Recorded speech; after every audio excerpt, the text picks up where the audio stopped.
Hey everyone, how's it going? Welcome to another live Cloudia stream. Today's quite interesting, don't you think? I think it's quite interesting. So, today we've got brand new units. That's going to be the main focus of today, of course.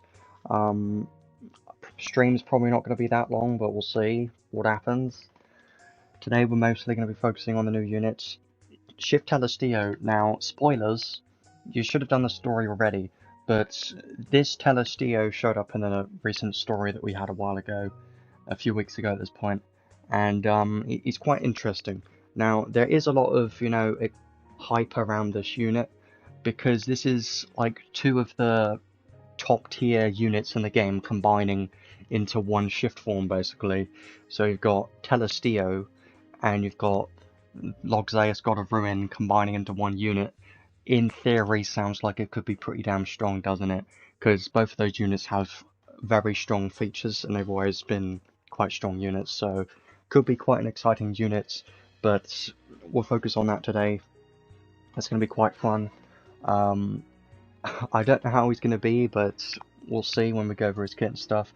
First of all, today, let's have a look at everything that's in the news, like we always do, just to make sure that we know everything that's in the update today.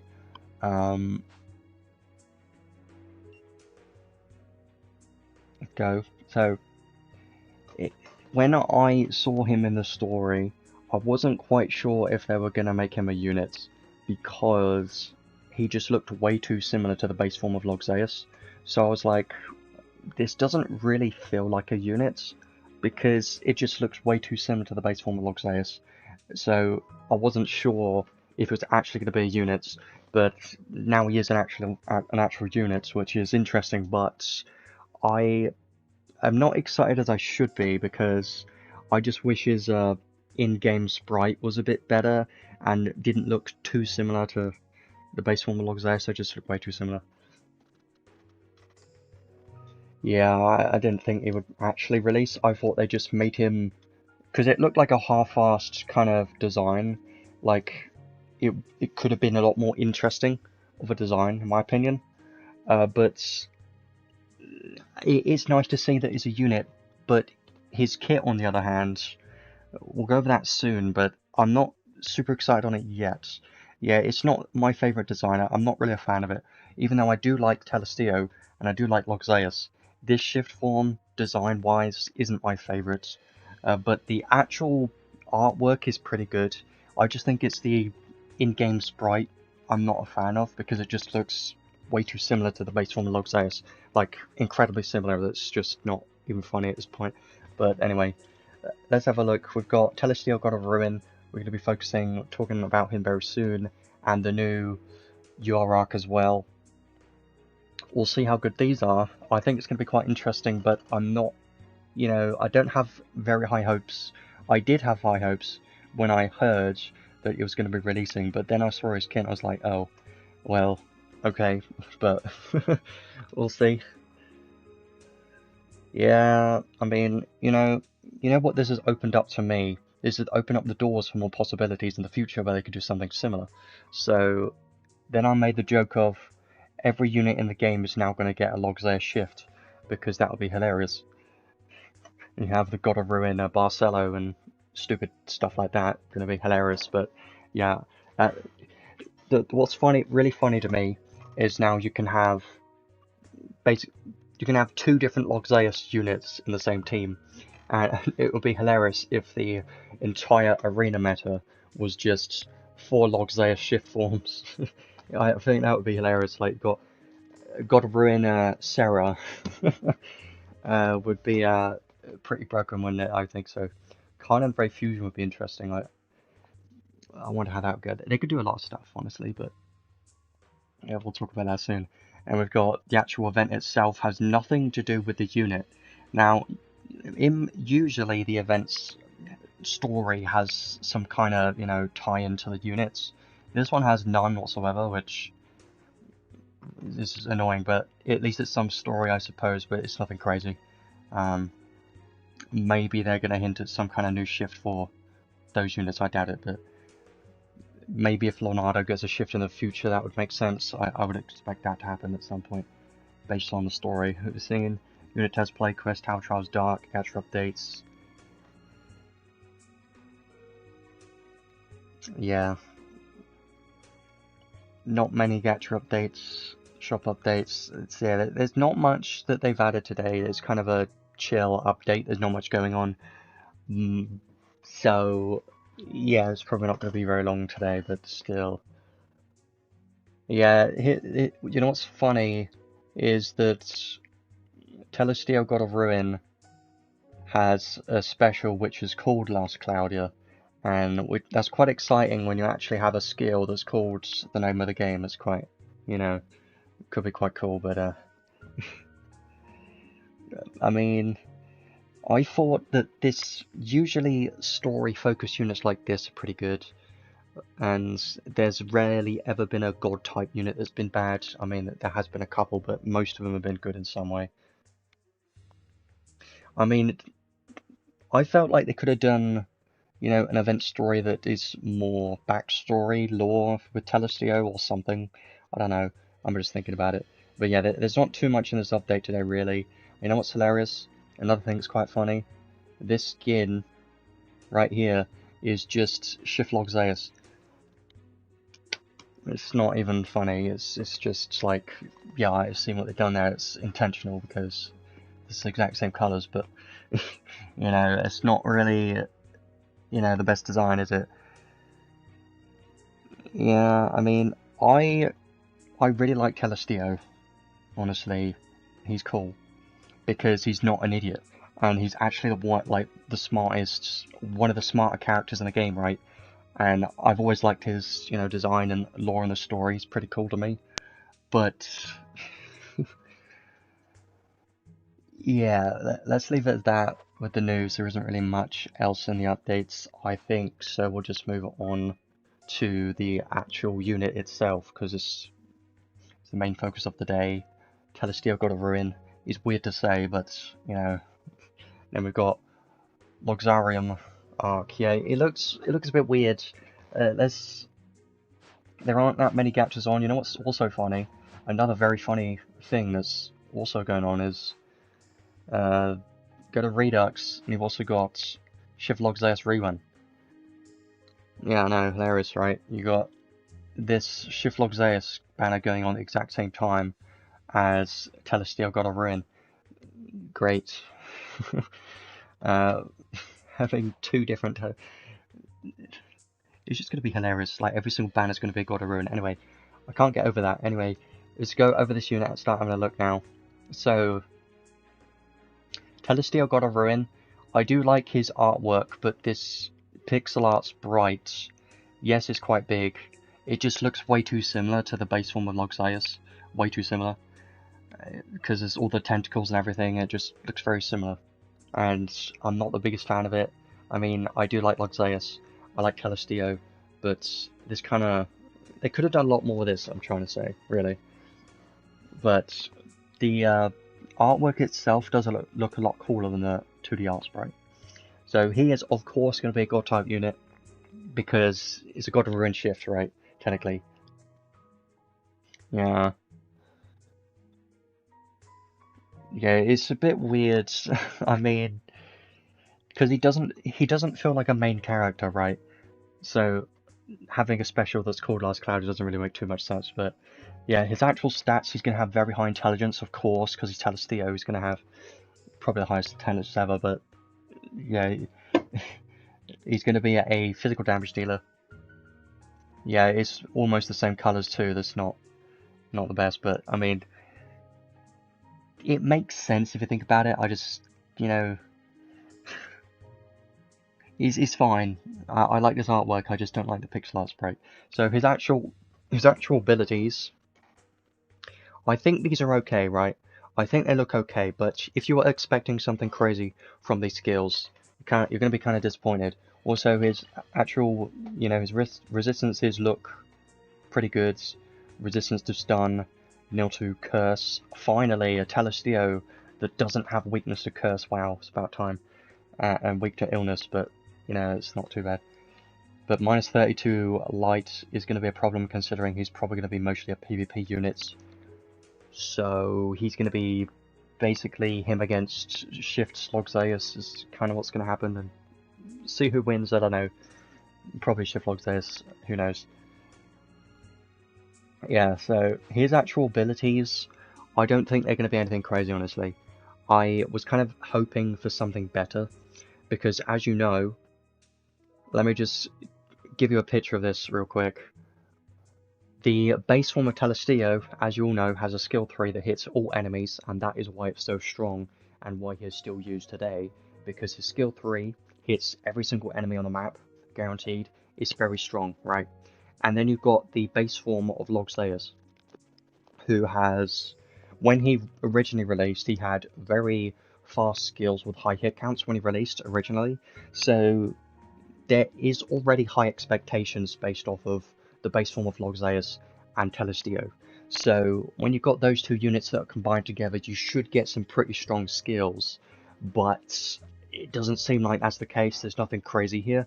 Unfortunately, his skill 1, they're trying to focus more on his skill 1 for some reason, and you'll see why in the rest of his kit soon, but they're trying to force you to use his skill 1 for PvP, and it's just a bit weird.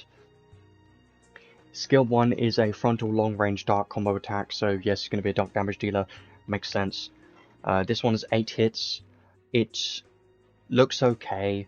I mean, all these skills look okay, they don't look that crazy, but skill 1 looks nice, and it can get some extra hits from some of his other skills, and you know, there's not really much to say about it other than it's 8 hits.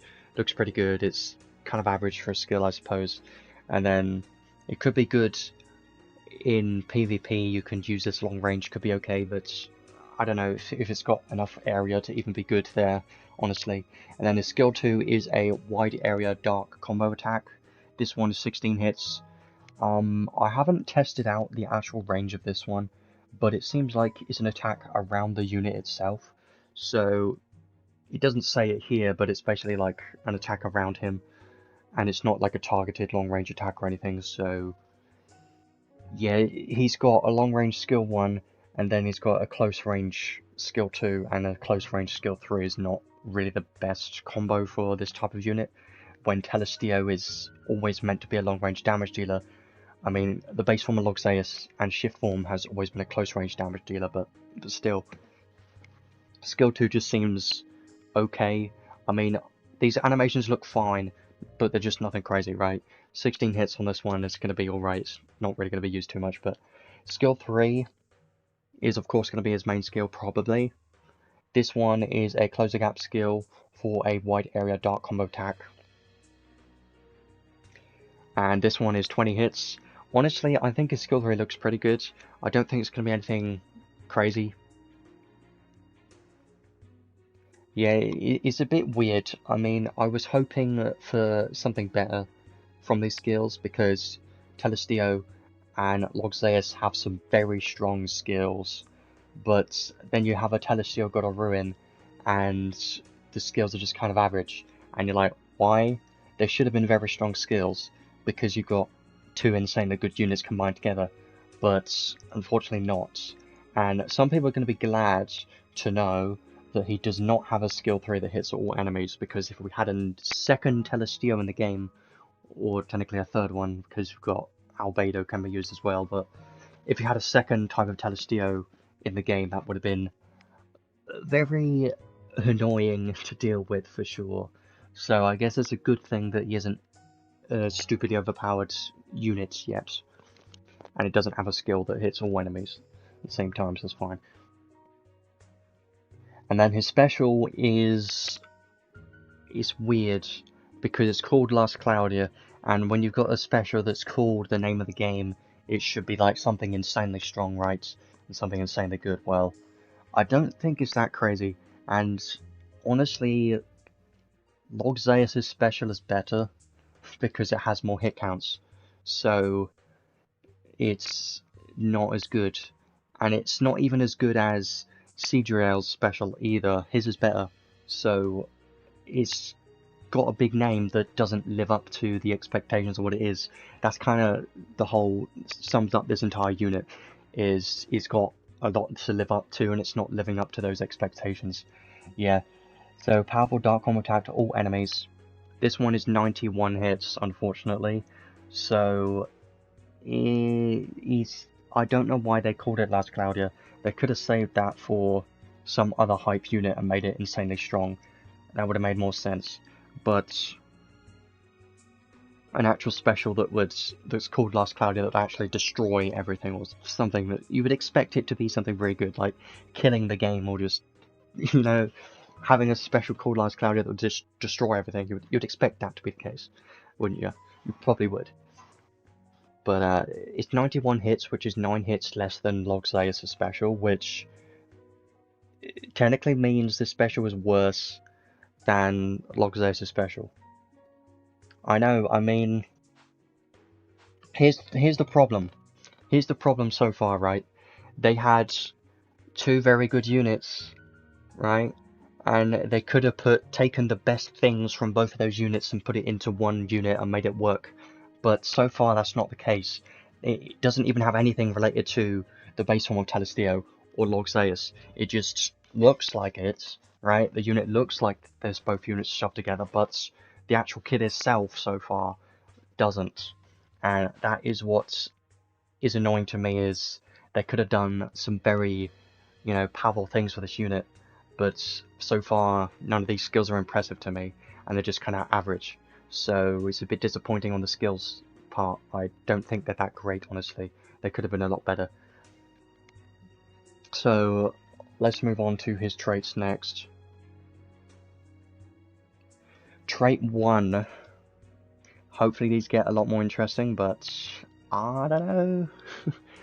So trait 1, dark damage, 30%, damage cap 30,000 when equipped with only one weapon. So of course he's going to be using a sword, because he actually has a sword for once. He's not a no-wield damage unit, which is, thank God, he's not a no-wield unit again, because that would be such a pain in the ass. But yeah, he is a single-wield sword damage dealer. You're going to be using a sword on him all the time, and always single-wield. When equipped with only one weapon, physical damage cap 100,000. It's pretty nice. I don't think his damage cap's going to be that crazy, though. It's just going to be, average. Yeah, he finally took out the sword. Yeah, I think this sword is like a special sword. I don't exactly know everything behind it, but it's like one of those special swords that is lore-wise very strong. So, yeah, something to know. Battle start, add 20% of defense / mind to intelligence, so even more intelligence. Start the battle, give the Holy Circle debuff to all enemies. So we've seen something similar from a limited arc recently, a few months ago, from the Riser collab, which inflicted Fire Circle, I think, at the start of the battle to all the enemies. It's basically the same thing, but for light Holy Circle instead. So now we have Holy Circle debuff to all enemies to start the battle, which is mostly a PvP thing, honestly. We don't have too many dark-focused PvP units for Arena, at least, that's used right now. You could argue there's Albedo and, Balezar isn't really used too much in Arena anymore, but it can work, but it's mostly light Logzaeus and Ice, Amelia, and Magus, like the main 3 right now. And even base form of Telestio has been pretty strong recently. So this decreases dark resistance by 20. When far enough from enemy, physical and magic damage taken minus 40%, and you won't flinch from those attacks. So he won't flinch from physical and magic attacks if he's far enough away, which in theory sounds pretty good, because not flinching from magic is very strong in Arena for sure. Very useful. But here's the problem. Now we start getting into problems. The problem is, when you're far enough from enemy, and his skill 3 is a close the gap skill. So you see the problem is you're closing the gap with your skill 3, and then you won't get this flinch resistance or damage mitigation if you use his skill 3. Which, by the way, his skill 3 you're going to be using for his biggest DPS in PvE content, by the way. So, it's not the best, because you have a skill 3 and a skill 2 that you probably want to be in line of sight and close enough to the enemy to use it. So This is mostly going to be useful for when you're just using skill 1. Yeah, you could only use skill 1, and it will be fine. Yeah, but, you know, the biggest question I have is his skill 1 actually strong enough to be good enough, you know, in, like, Arena? Does it have good enough damage modifiers? Because usually skill 1 has the lowest damage modifiers. I have no idea yet, no clue, but I'm just saying, maybe. Yeah, we'll go over that stuff once we go over his skills, but it's just a bit weird when you have a unit that won't flinch from skills from those attacks, but has a closer gap skill 3, just it feels a bit weird. He could have had a long range skill 3 or something, would have been better, but I know Respis Kit makes a lot more sense, but we'll see that soon. So, trait 2, chance for skill attacks to give the target enemy gloom. Now, if you don't know what this is a tier 2 element, and it's basically blind. It's nothing crazy. Honestly, this gloom effect isn't that crazy. It's mostly forgettable, because it's not going to be that crazy, honestly. It's just blind, but it applies to magic as well. So, basically a 50% chance for physical and magic attacks to miss is what it is. So it's not that crazy. Yes, it would be good in Arena, but chance for skill attacks to give the target enemy gloom. So this is implying that you're attacking an enemy that is doing skill damage, or is doing any magic or physical damage, right? If you're using your skill against a mage, the mage is most likely going to die because we really have tanking mages, right? So this is only on your skill attacks, and I don't know what the exact chance is, but it seemed to have a decent chance when I tried them out earlier. That is a pretty high chance, so I think it could be pretty decent. It could be quite useful sometimes. Yeah. But yeah, 50% accuracy is decent. The fact that it also applies to magic can be quite good, but I think in PvE it could be decent. And in Arena, it's if he's attacking like another tanky physical damage dealer, for instance, then it can be good in that case. But against mages, it's probably never gonna work unless his skill 1 manages to snipe a mage and they somehow survive and get inflicted with that. I don't know, but yeah, it could be interesting, but I don't think it's that crazy considering it's just a blind effect, which blind has never really been a main focus. It's never really been cared about too much, has it? Blind has never really been like a, if you have it, you're just screwed type of thing. It's like, yeah, you got blind, but you can still do damage, so it's fine, you know? But yeah, you could combine this with blinds, and now you're talking. Now that's quite good. But that does not mean 100%, by the way, because it's two separate chances of 50% technically. So yeah, I think it could be interesting. But I don't consider it to be anything stupidly crazy, but the fact that he has quite a high chance to inflict gloom is pretty good. So I do like that. After special activates, make the magic Pandora's Code usable again. So this is his unique magic skill, which we'll have a look at in a moment. Battle start and when revived, give this unit God of Ruin buff. So he is another unit that has a unique buff, which what this buff does is it gives him 100% dark damage and 50,000 damage cap, which is a lot. 100% dark damage is a hell of a lot, for sure. And that is why I'm thinking, is he going to be able to hit hard like Shiflog Zeus in Arena? Because there is some potential here with him having a lot of damage, because there is a lot of dark damage skills, and he also has this 100% dark damage buff. So I feel like he could potentially hit quite hard, but I don't know yet, because I haven't seen enough testing with him to really know if he has enough damage to work. Comparable, if it's comparable to Shiflog Zeus, or I don't know, but I have to wait to see on that one. Physical magic damage taken minus 30%. That's great. So even more damage mitigation is going to be great for sure. Yeah, he could be quite nice because not everyone's building against Dark right now.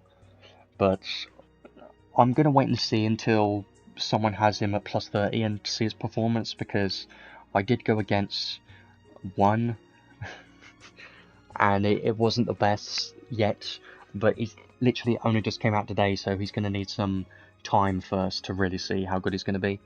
So highly recommend to wait and see. If you care about arena or guild battles, just wait and see until other people use him out at maximum potential, because I really want to see what his maximum potential is, but need other people to test him out before. You can see that. When unit takes lethal damage, use the buff to survive 1 HP and restore medium HP. So this is a good and a bad thing, right? So restoring HP, surviving lethal damage is very good, right? It's basically determination. But the thing is, it doesn't say you survive for the rest of the attack. So he can still die from the rest of that attack. So he could technically still die from Amelia's trait attack.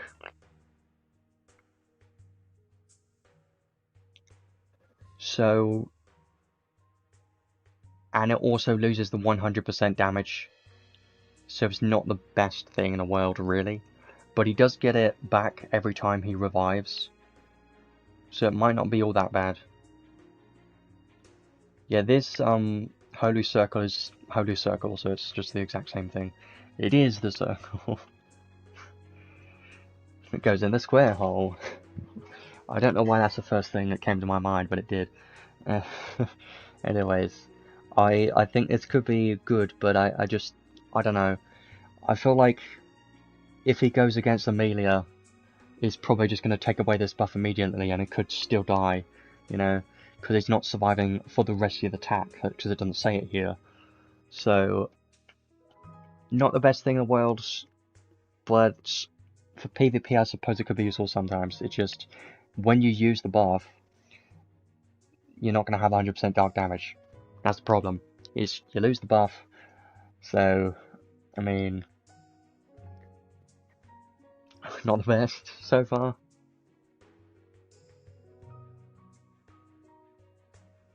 Is he going to be good for PvE? I can't say for sure yet.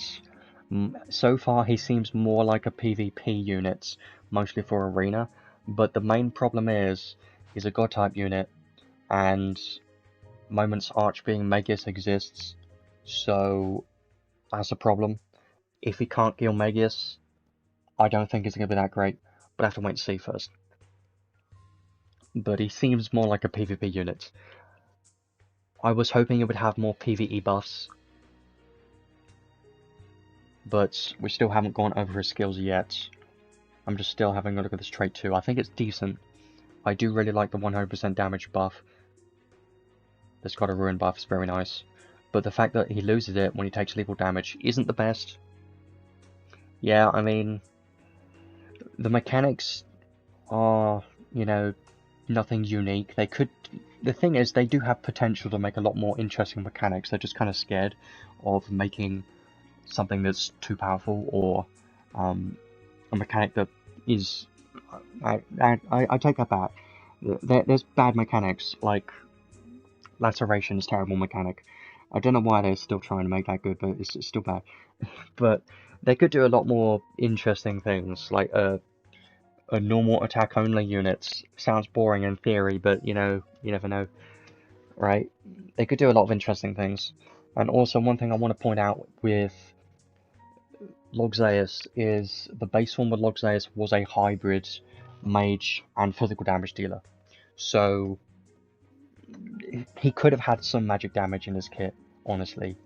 Like Balezar, could have been like Balezar. Let's start having a look at his passive skills next. So he does have some nice magic spells, but only these three, unfortunately. And if you have been using Telestio in PvE content, you would know the reason that he's used there is for his Elemental Circle magic spell and the physical damage cap buff that he can give to allies. The fact that this shift form of Telestio doesn't have either of those two magic spells is really, really bad. It just sucks, because I really like Elemental Circle, and it's super rare, and that physical damage cap buff, they could have made something stronger than that on this shift form, they didn't, and that's just a missed opportunity. A lot of this, there's so many things with this unit that they missed. It's a missed opportunity with this unit, so many things. Yeah, dual wield was meta many years ago, I do remember that. And now single wield is just the meta all the time for PvP. But yeah, he has EX Drain, which is great, and the base form of Telestio does have that, and this is almost a must-have skill for endgame PvE content because it's so useful. And he also has EX Nemesis, which is the first time we're seeing it, so it's great. But that's all he has, and he doesn't have any, team supportive buffs. And that is my favourite thing in the world, is team supportive buffs. I really like a unit that can do multiple things and can support the team and do damage at the same time, like Shift Log Zeus. I like those types of units that can have some supportive buffs that last long term. I like those things. But they literally just took Telestio and Log Zeus, put them together, and it didn't even take the best things from them. And that is what is annoying to me. Yeah, it's, let's at least have a look at this one. So Pandora's Code, what does this do exactly? Use all MP to give the unit God of Ruin buff, so only usable once per wave, make usable again after special activates based on the trait. So basically this is nothing crazy. All this is allowing you to get the God of Ruin buff back again. After special activates, it makes this usable, right? You can only use this once until you use a special. So they're limiting the power of this, they're limiting this buff. Which, yeah, makes sense because it's quite a powerful buff that gives 100% dark damage. But,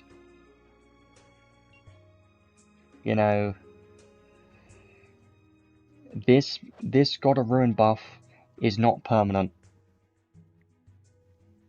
It's probably a 40-second buff, I think. It's probably a 40-second buff. And then you get the buff back from casting this, and then you can only get it back again after you use your special. So, yeah.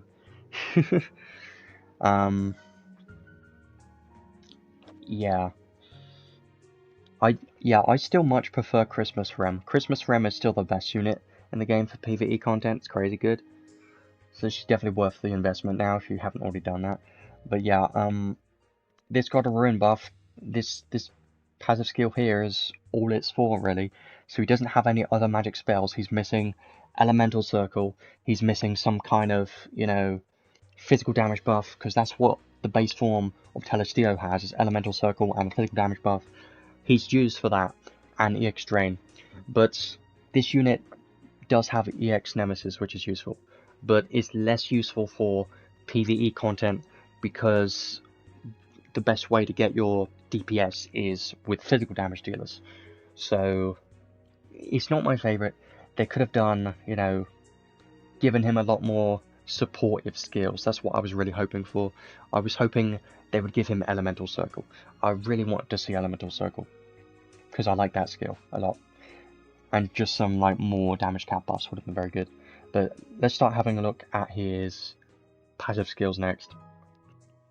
So, Magic Up Max, all gone up 4, Esoteric Up Max, so he should have some good stats, especially Intelligence should be pretty good. Royal Armor, chance to nullify critical damage taken, which is nice. Divinity Buster and Human Buster, so this is the one thing that he did manage to get from the base form of Log Zeus, I believe, is he now has Divinity Buster and Human Buster, so having both of these in the unit's kit is very strong, and I do like that, because in most cases you're not going to have to worry about the Slayers, because you're going to have most of the Slayers in the game available, apart from the Beast Slayers and stuff. So, very good Slayers for sure, and will apply to his special as well, so I do like that. Anti-type boost, of course, Autogram Brave. Here's another downside, right? This is a downgrade, technically. So the shift form of Logzaeus, right, has Auto, EX, Aura, and Brave. It doesn't actually say it in his kit, but he does have a 50% buff for Brave and Aura, I'm pretty sure, in his base kit. But this shift form of Telestio, which is a God of Ruin shift, doesn't have EX Brave. He's got Grand Brave. I don't know why. They could have given him... They should have given him EX Brave and EX Aura. Now, it is nice that he has EX Aura, but this should have been EX Brave as well. Because, come on, he's a Logzaeus Telestio shift, so why not give him EX Brave? He deserves it. He should have had it, honestly. Auto Haste, Moonlight 2, Dark Drive and Giga Drive, and Dark Attack Raise 5. Gonna be pretty nice. Total Glory, Spirit Breath, Goddess Kiss, Thaumaturgy Ring Plus. So this is why he has a lot of intelligence. It's because he's got Thaumaturgy Ring Plus. And this will stack with Thaumaturgy Ring as well. And I do highly recommend to put those two together because that is quite good for damage. When a unit has high intelligence, it's very good with Thaumaturgy Ring type skills. It does boost your damage quite a bit. Especially on your normal attacks, quite good. And then Piercing is nice to have for sure. Sword Mega Boost, very nice. Skill Charge 1, Decoy, Dog Eat Dog 3 is new. Yeah, so he does scale of intelligence and strength at the same time. So any form of strength and intelligence will be quite good for this unit. Dog Eat Dog 3 is the first time I've seen this, and it wouldn't surprise me if they eventually put this on an arc, and probably a UR arc. I would expect that to be the case. I hope not, because having Dog Eat Dog 1, 2, and 3 as learnable skills would be quite insane, wouldn't it? We do have 1 and 2 learnable already, but if the third one ends up being teachable in the future, it's going to be a lot of PvP damage, isn't it? I think so. And Cloak of Majesty 2 is quite nice. And then we go on to his unique skills. So this is quite an interesting one, and it does make a lot of sense for this unit. So won't use skill 2 or skill 3 on auto, but skill 1 hit count is increased by 5. So he will never use his skill 2 or skill 3 on auto, I think. I haven't actually tried it. I should try it, but this is mostly for PvP too. Prioritize skill 3. If prioritize skill 2 or 3 are set in arena strategy, then that will be used instead. Of course. Yeah, he is mostly PvP focused, which is unfortunate. I was hoping he was going to have, you know, some PvE supportive capabilities and some use in there too, but unfortunately not as much as base form of Telestio, and it just... I really didn't want them to make him a only PvP unit because they are less interesting to me, and trying to chase the arena meta all the time is not what I want to do, and I like having more PvE focused things. Well, I like having units that are good in both content, because I still enjoy the content, I just don't want to, you know, chase everything all the time, you know. But I think this could be interesting, right? And this also means if you're doing auto in story stages or in PvE content, he's only going to be using a skill 1, which is a good and a bad thing, I suppose. Good thing is that skill 1 is long range, and this will increase the hit count of his skill 1. So let me just go back to the hit counts real quick. It was 8 hits, now it's increasing it by 5. That's 13 hits of his skill 1, which is pretty good for his skill 1. Now, the main thing I don't know yet is, does his skill 1 have good enough damage modifiers? That's the most important thing to know, is, does the skill 1 have good damage modifiers? I hope so, because if it has good damage modifiers, then it could be a pretty strong skill 1 for sure, but gonna have to wait and see on that. Gonna need to test that out for sure, but I can't test that out in the unit test play quest, not really something I can test there. And the next skill, HP minus 10%, but increased intelligence by 50% and enemy attention drawn minus 1. So 50% more intelligence is very useful for sure. Going to be quite useful. And enemy attention drawn -1 is great because you can stack this with beast repellent and those types of skills. Going to be quite good. And the next one, when attacking an enemy, that enemy's guard damage cut rate -50%, just a PvP focus skill right here only. And damage plus 30% to enemy using a skill, and special damage 30%, damage cap 40,000. Okay, so enemy will be guarding less. So like Shift Ruto, for instance. I doubt he'll be able to kill a Ruto, but he probably can't. I don't know. I doubt it. Even though he does have Human Slayer. And this, I don't think it's going to be enough, but who knows. The special damage cap's pretty nice, and 50% damage to enemies that are using a skill. We've seen that a couple of times before, but it is still pretty nice. Mostly PvP though. And the next one here, gradually boost dark damage cap over time at maximum 30,000 damage cap at 40 seconds. And you also nullify strength, defense, intelligence, and mind cut debuffs from active skills. Yeah, more damage against guarding. Well, it's damage to enemies using a skill, so there's a damage cap over time. So it is a bit weird that you're boosting damage cap over time when he's a PvP focused unit, but I suppose it's still nice to have more damage cap because he's definitely going to need it.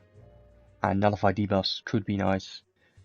Obviously it doesn't nullify things like battle start debuffs, but castable debuffs is going to be nice.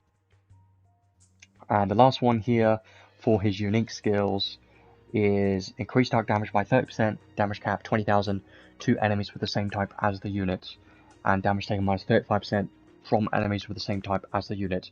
So you know what is interesting with this skill is for PvE content, right? You could just give this unit a mimicry skill, and that is the same type as the enemy you're going up against, and then you'll get all the bonuses from this skill. So I do think that is quite nice for PvE content, because you can just easily put on a mimicry type skill for 2SC and get the bonus from this. But yes, I know this is mostly a PvP thing, because you're getting damage and damage mitigation from this. But it's still a decent skill, I suppose. Even more damage. Damage mitigation is going to be great, for sure. And then we get on to the 6th enhanced skills. Special damage, damage cap, great. Take less damage by 15%. Fire, ice, earth, and thunder damage taken -20%. Okay. Well, you know what could be funny is... Well, I know the base form of Telestio is all of those elements, all 4 of those elements. So, this Telestio is probably going to be like some form of counter to the base form of Telestio, which is just funny to think about. Yeah, God types, I mean, God Slayer isn't really necessary because you can just use Spirit Renicera, but it's still nice. And Achievement Buster is still amazing. So damage taken from those types, boost HP and intelligence by 20%. When you have a dark weapon equipped, increase dark damage by 20% and damage cap by 15,000 because it's going to be single wield. Anti-tank damage boost, so anti-tank damage 20%, damage cap 6,000. And the last one, skill 1 damage 30%, damage cap 5,000. Yeah. Yeah, I forgot about that, honestly. Elemental walls. Oh yeah, that's right. So,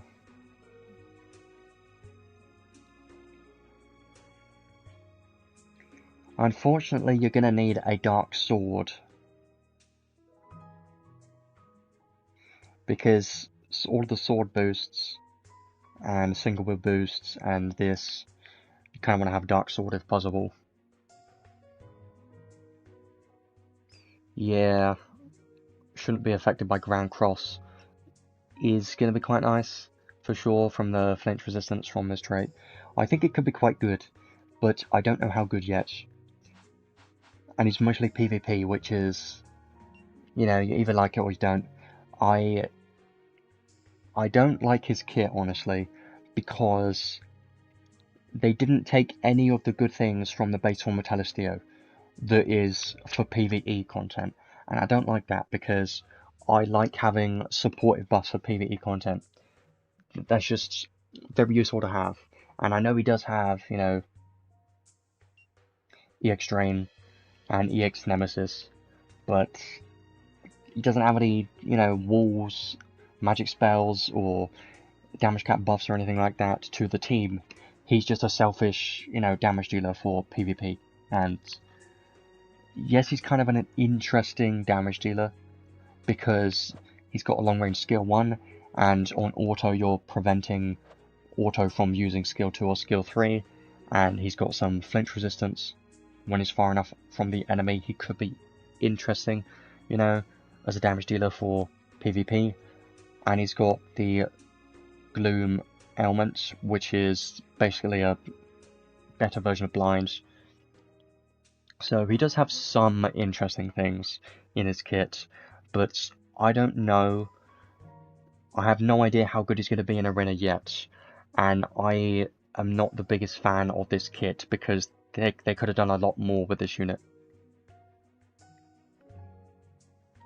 Yeah, Grand Cross is super annoying. I hate it so much because of the flinch. And if you remember in the past, Prefect of God Mia was a unit that was used so much because she couldn't flinch from any magic ever, and that is just super useful in Arena and has always been very strong. So not flinching from magic all the time, it's very good, for sure. So yeah, this unit is heavily a PvP focused unit, and for PvE content I don't think he's providing very much, because I think his DPS isn't going to be anything crazy. Christmas Rem's DPS is going to be better than this. The only upside that he has is he's got EX Drain and EX Nemesis. That's the only positive thing he has for PvE content.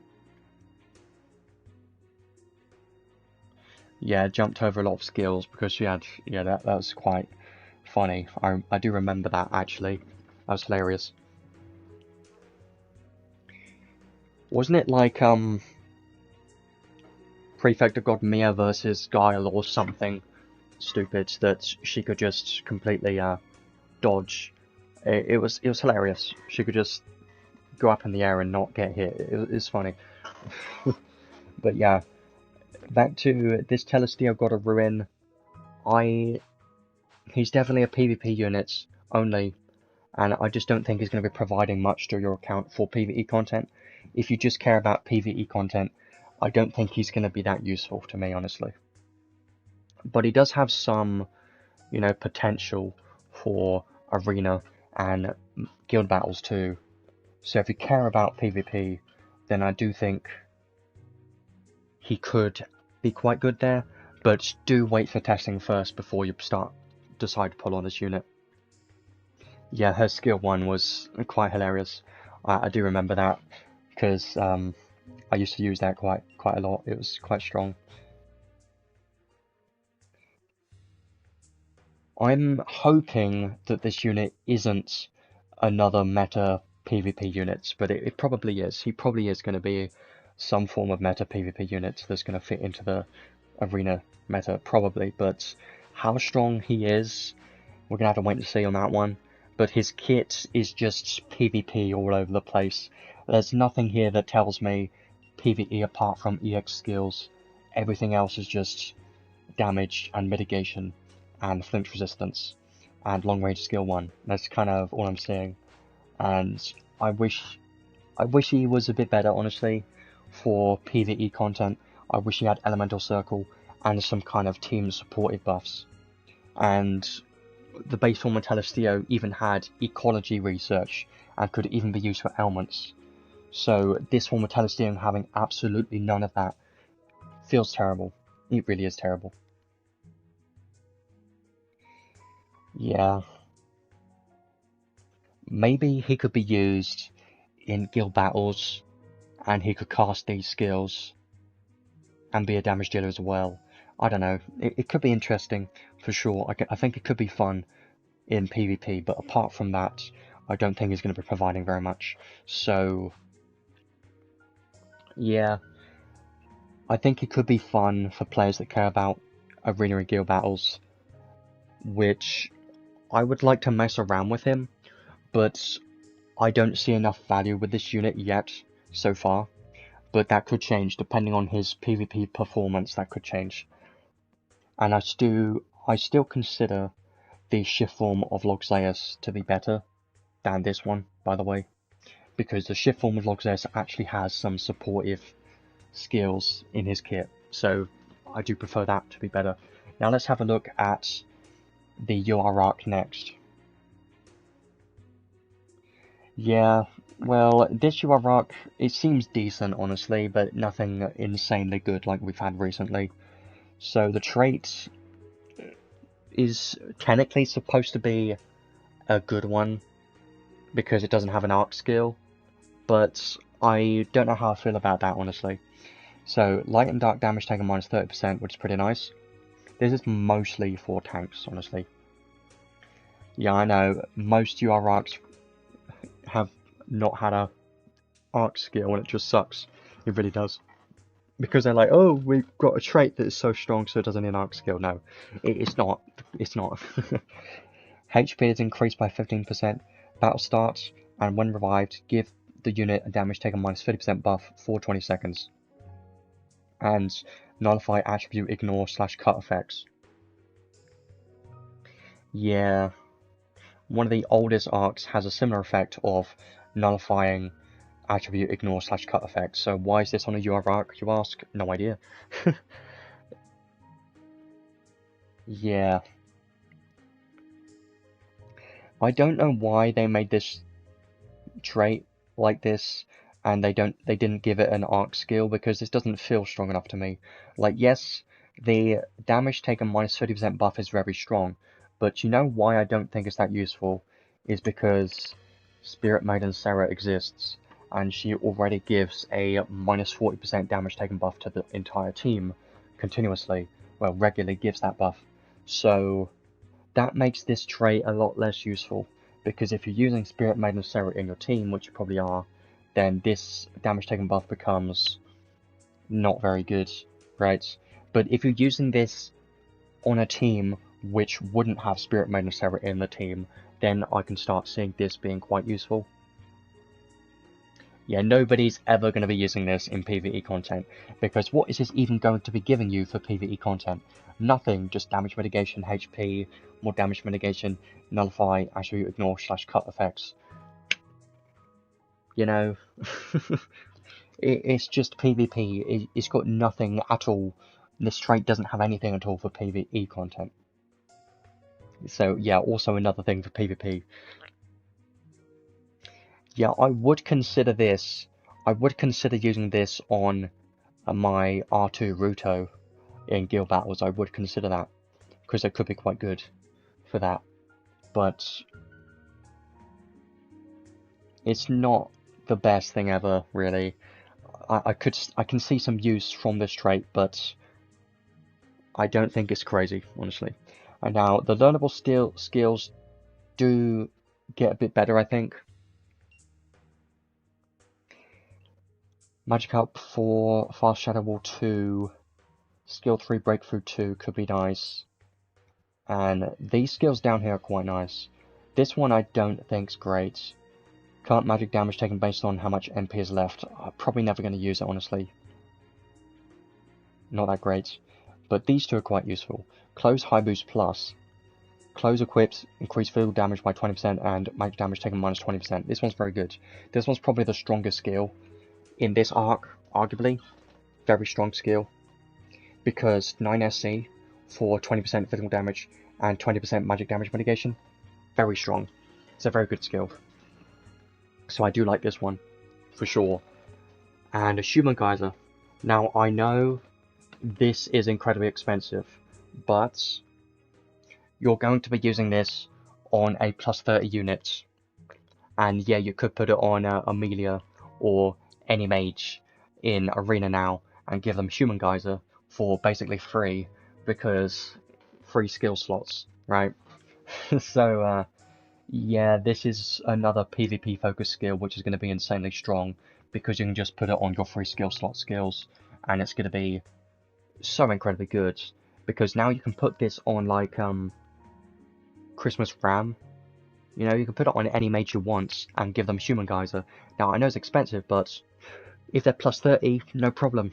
It's amazing if you've got a plus 30 unit, plus 30 mage. It's really good. And yeah, skill 3 breakthrough 2 is a very strong skill for like Christmas Rem and any unit you're going to be spamming skill 3 on, so I do like this one a lot.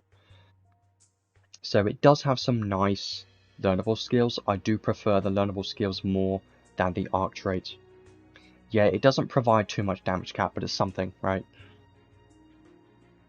I like Close High Boost Plus the most, and Human Geyser for like your plus 30 melee is going to be quite strong.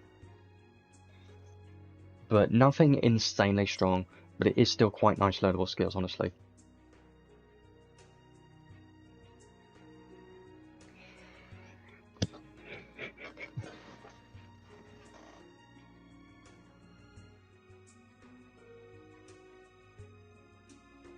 Yeah, this will be quite good. Yeah, this will mostly be for Christmas for him. Now, the Archive reward, I think this one's okay, but it's not crazy. It could have been better, honestly. Strength, Intelligence increased by 7%, Anti-Type Physical Damage Cap 2000. Is kind of mid, you know, for a UR-Arc accessory. UR-Arc Ether reward is not that great. Yeah, it's not the best in the world. Attitude resistance plus 10 do fire and light is nice, but no ailment resistance is just kind of meh. But it is an accessory which gives some damage cap, so that's something. But I don't know if I'd use it, honestly. I don't consider it to be that good. It's not great.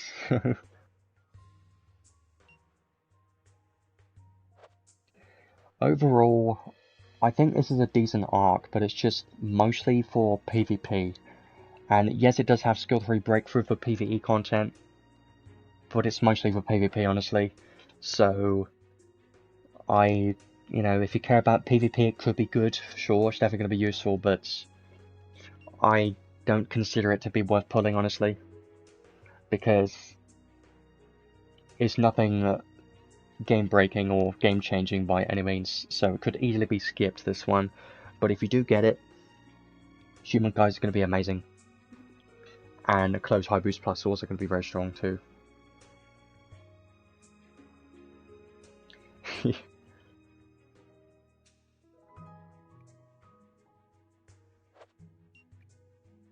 Astrolog key, yeah. Because it's a key, use the board Loxarium, grant access to specific sectors within the entity. Yeah. Having content locked behind this would be crazy. At first glance, it appears to be no more than a thin card. In reality, it employs the use of unknown technologies unable to be reproduced in modern day Grancelia, so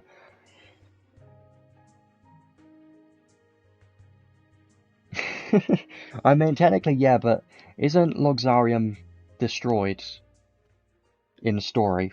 So I don't think that would be a thing, but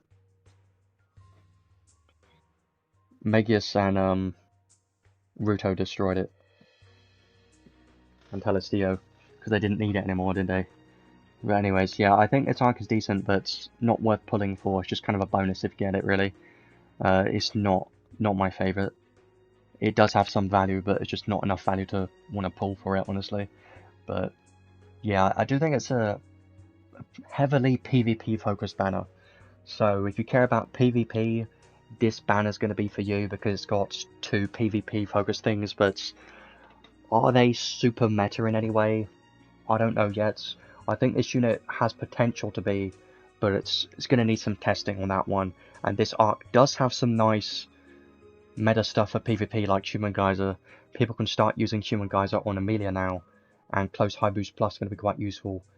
Take less magic damage from Amelia 2 is going to be quite nice, and this arc trait could be useful sometimes. So it's a decent banner for PvP, but I'm not going to be putting on it too much, and I say that now, and I mean it this time. but I'm gonna try not to pull too much today. I don't feel like it's necessary, it's mostly a PvP banner. Let's have a look at his paid equipments next. Unfortunately, he only has one, and I expected this, I smelt this from a mile away. I expected this to happen, it was bound to happen. He's got a 50 credential paid weapon. It was gonna happen. It was basically guaranteed. I expected it, because this sword is, you know, very good, very strong sword. So let's have a look. One of the 5 blades of demonium, that's why. So this is very high intelligence and strength, of course. Dark attribute sword, increased dark physical attack and special damage by 30%. Damage cap by 4,000 isn't much considering he's a single wield unit. Battle start, give all enemies dark resistance minus 20 debuff, which is controversial really. And when hitting a weakness with dark, increase damage by 20%. So the best thing about this sword is the give all enemies a dark resistance minus 20% debuff, or minus 20 debuff, which will stack with Holy Circle. At the start of the battle, you're getting minus 40 dark resistance just from this unit alone. Only if you have the paid sword, by the way. So yeah, it's just kinda doesn't feel good because you need the paid weapon to have this, and also you get 30% damage plus another 20% damage. So yes, it's quite nuts, he's quite strong, but I don't consider it to be worth 50 credentials, honestly, because it's very expensive. Yeah, that's minus 40 dark resistance at the start of the battle for Arena, which is insanely strong. And yeah, they've been releasing a lot of these. I do remember quite a few of these, but this is the first unit in the game that has had a fast circle effect and a fast dark resistance minus effect in the same kit, right? But you got to remember, this is tied to a weapon, and I hate it so much. You know why I hate it so much? I wish they didn't do this. I'm punching the wall. I wish they didn't do this. This is locking some of the unit's kits to a paid weapon. Why are people not complaining about this more? Because I don't like that they do this when they tie quite important effects to paid equipments. I don't like it.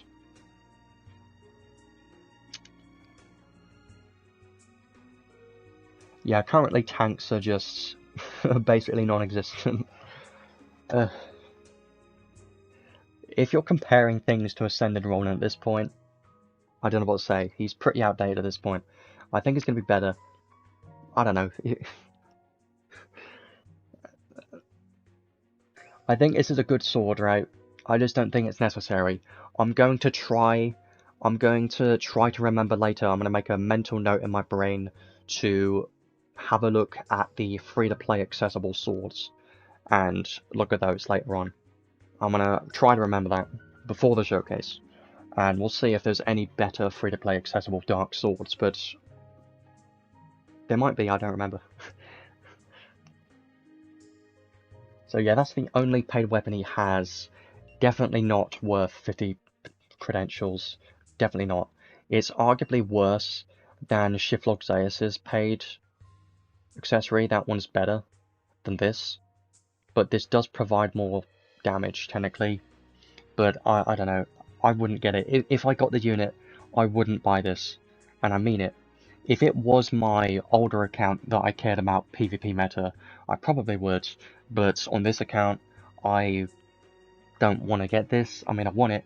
It's just not worth 50 credentials because there are probably better, just fine options where you can get, physical damage from a free-to-play sword, but we'll look at later on.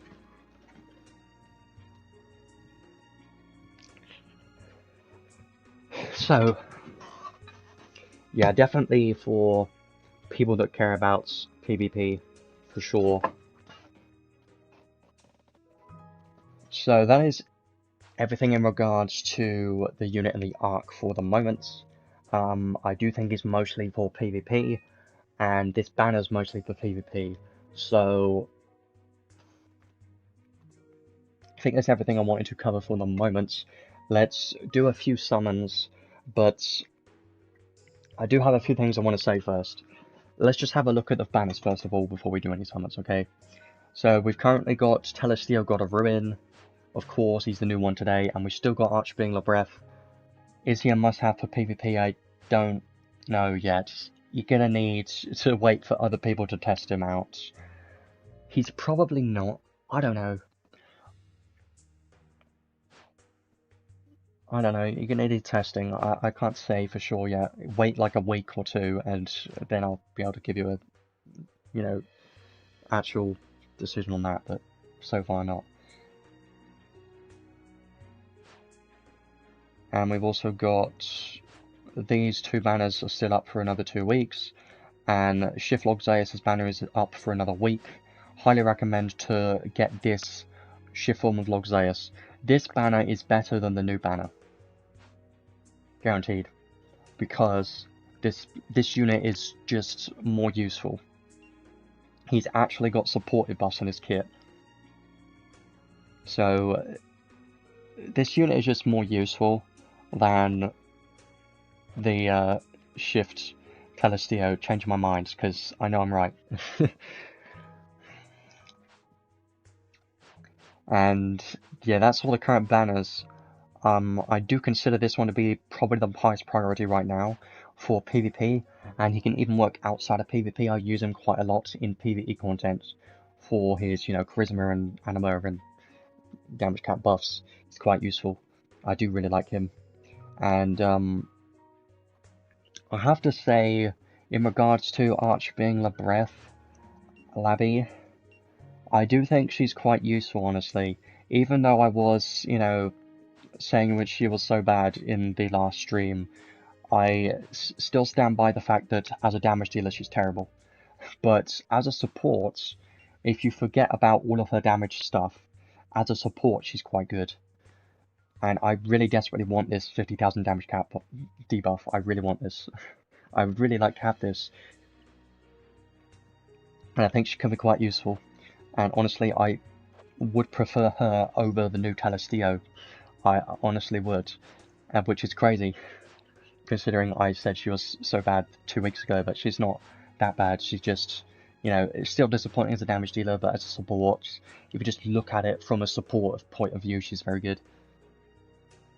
Yeah, she will get a lot more useful if we eventually get a top tier Thunder meta damage dealer. Then she could be more useful for sure. So I would like to get this unit Archbeing Lebreath if possible, because she could be quite useful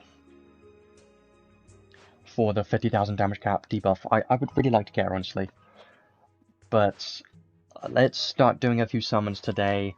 My plans, I'm mostly going to be saving, trying to at least. I will be doing lap 1 because it's pretty cheap. I will get at least 1 or 2 reds and try to get something if possible. But I'm not going to be chasing anything on this banner because Telestio God of Ruin looks cool. I like the unit idea, I just don't like the kit as much as what they could have done with this unit, Well, permanent banner, Descent of Heroes banner, you mean? In the future, eventually, yes. Great. Well, I would like to get the UR arc, for sure. I would much rather have this than the units, but, I'm gonna do lap 1, see if we get anything, try and get 1 or 2 reds. Maybe I'll do a couple Singapores on Lebreath's banner and call it there for today, and then we could start showcasing.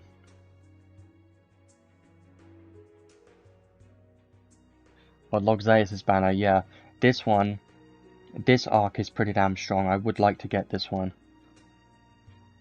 But I've already done so many pulls on this banner that the game doesn't want me to have this one.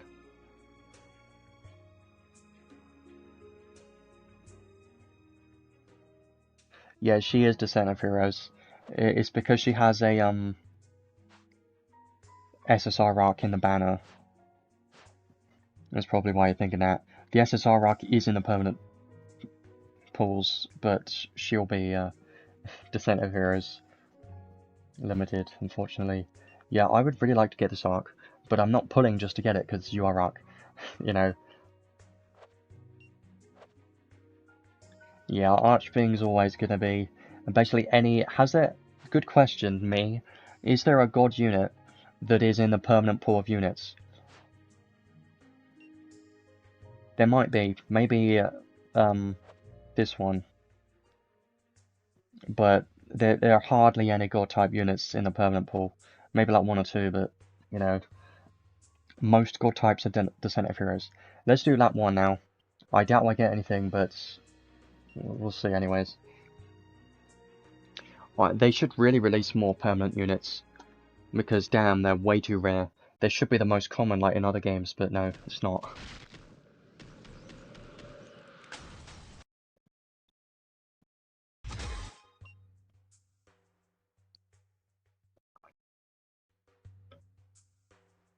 Hopefully we can at least get 1 or 2 reds. That's all I'm asking for. Not gonna do too many summons, because I know there's there's a beach! Yay, there's a beach. Is there a gobble? Question. No, there's no gobble. Well, that's not a guaranteed new, that's just a red at least, so... Hooray, something that's a red that's probably a dupe. Many times. 3 temples, yeah, I don't think I really get good stuff on that. No extra animations, just a dupe. Yeah, of course, a dupe. Beach usually gives a dupe most of the time, for me, anyways. New to Groog, well, that's funny. I rarely get anything from the free summons. I haven't gotten that much. I'm still missing a couple units. But, yeah, I don't really get too much from those.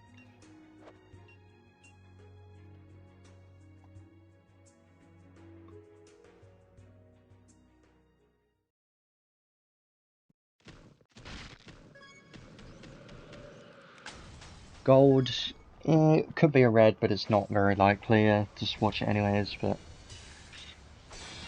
1, nah.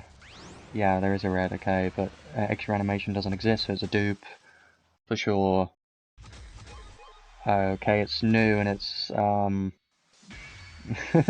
okay, well I can't complain about it because the unit is actually going to be fun to use, so... I was hoping it would be the Arc, but I'm not going to complain about it. I mean, I don't sound excited because... I don't know, but... yeah... Yeah... the only reason I'm like slightly not... The only reason why I'm not excited is because I'm still just a bit disappointed with what they did with this kit, you know? But that's nice, it's quite nice. It's great. And then we've got the free temple. Here's where we get the Yorok. No, not happening. But here's where we, it's the last temple. It's the last pull we're doing. I might do a couple single pulls in Labyrinth's banner, just because I would like to get her if possible. Even though 2 weeks ago I said, oh, I'm going to skip and completely not do any summons whatsoever. No, I changed my mind. Yeah, this is going to be probably nothing. Yep, just a blue. Nothing to see here. Nope. Just a gold. Yup. Knew it.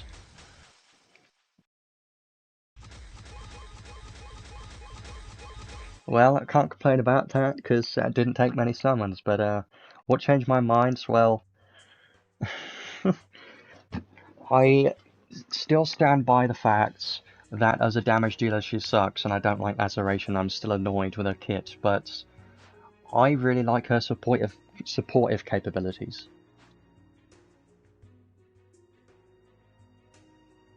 The this one, 50,000 damage cap debuff, amazing, and the fact that she can use skills to inflict a defense debuff, which is quite useful. I did talk to some other people about this unit over the past week or 2 weeks, and yeah, she's quite good.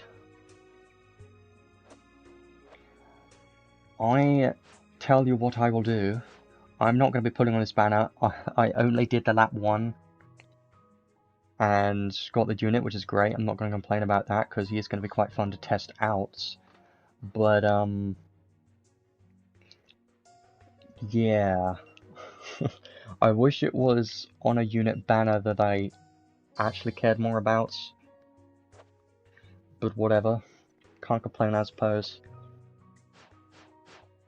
I'm going to do just a few single pulls on this banner to try and get 1 red. And then we'll start looking at some other stuff.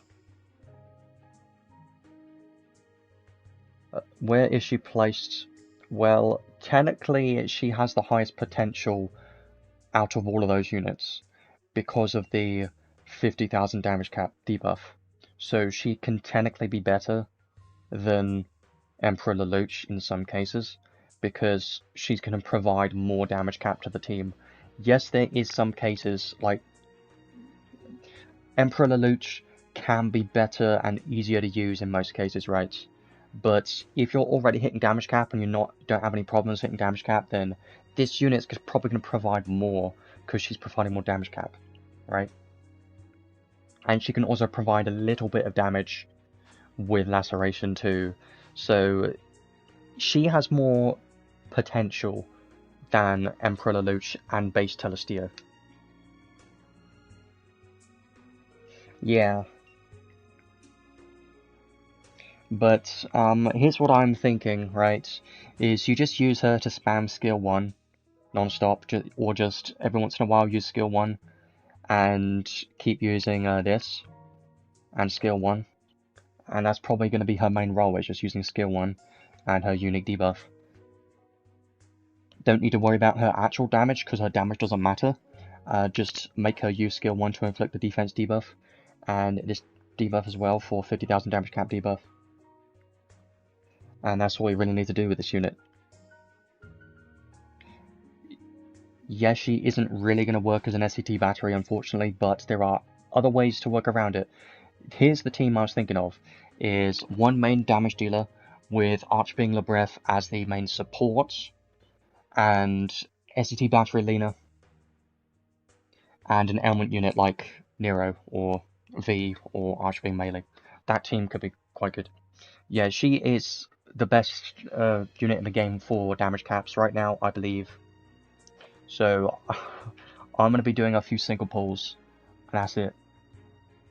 Try and get maybe a red, and then I'm going to move on and not do any more summons today, that's the plan. I did actually get the SSR arc, which was nice. I'm not going to be doing too many summons. If I get a beach, I'm going to be happy.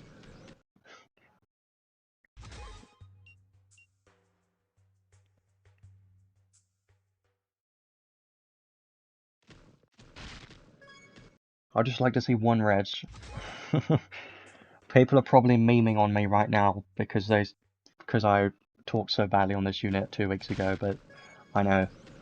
Changed my mind. I'm allowed to do that. I'm allowed. I'm just going to get 1 red. Even if it's not the units, I'm going to give it another chance.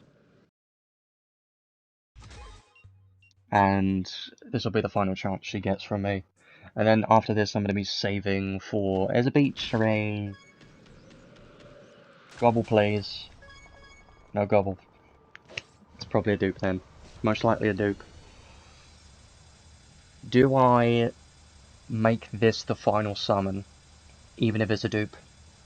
I feel like I should make it the final summon, not summon anymore. I feel like I should not do any more pulls after this, so I'm going to try and be a sensible one today, which is very rare for me.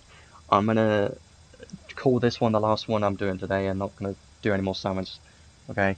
No matter what it is.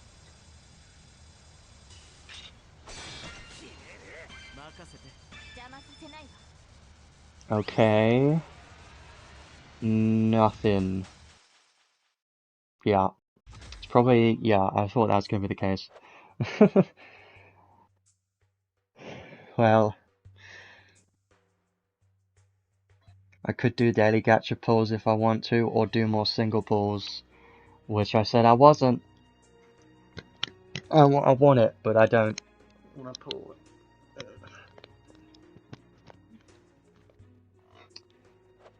It's not necessary, I don't need it, but I want it, but I don't need it. That's what I feel like right now.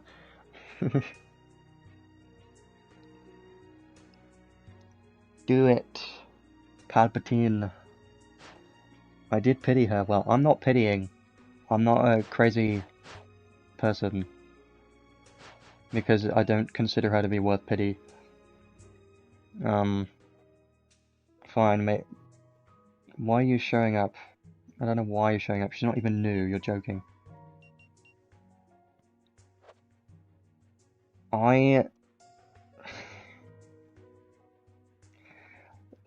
Fine, if you want me to do a few more single pulls, I'll do a few more single pulls, but I'm not doing any more than, not doing any more than I wanna.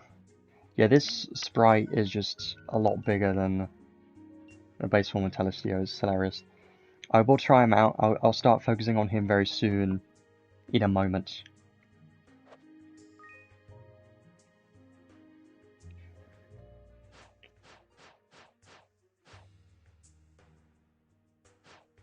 I'll see if I get one more red, or at least 2 more singles, and then I don't know, well, and then if you got flashback to, Magus' banner, it's not gonna happen, trust me. I've changed. It does annoy me that I get the arc twice. It's annoying. Rainbow Mega Plusters, yeah. Skip. Theria's rarely good. She doesn't give me good luck anymore. Hey, there's the last one. There you go. Here's the last red for you. No gobble. I'm not doing any more after this. Okay, this is the final one. And I'm not joking. I just, same thing's gonna happen again. I bet ya. I'm not even gonna. Yeah, no chance.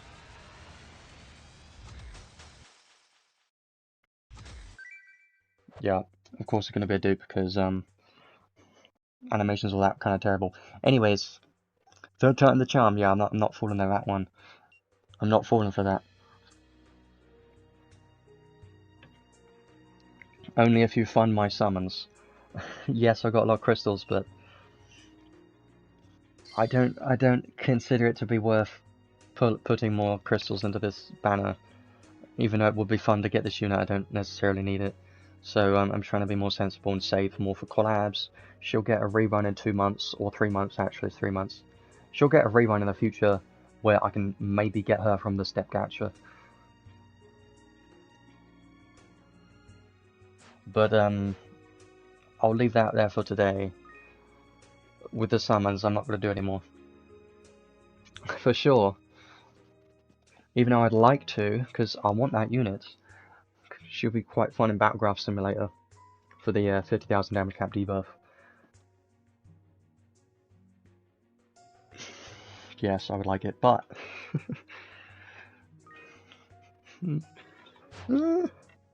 anyways, before I forget, let's go over recommended equipment for this unit, okay?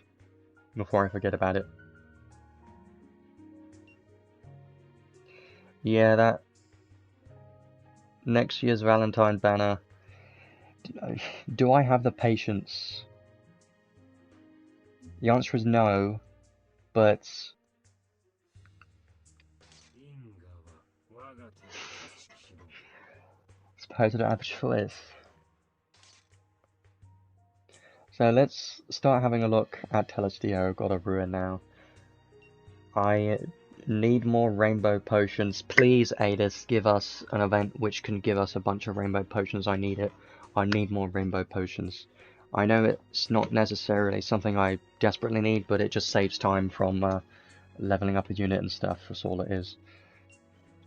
I don't technically need the materials, but there's one new event.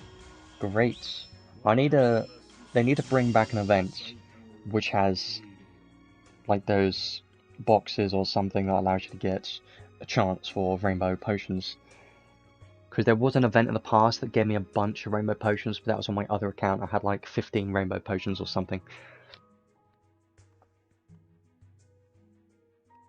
Yeah, let's move over to Steam now, because I'm not going to be using any more paid crystals. And then start having a look at Telestio God of Ruins recommended equipment, which should be quite easy. Honestly, he should have a lot of options, because he's a dark damage dealer and he uses a sword, so should be a lot of options.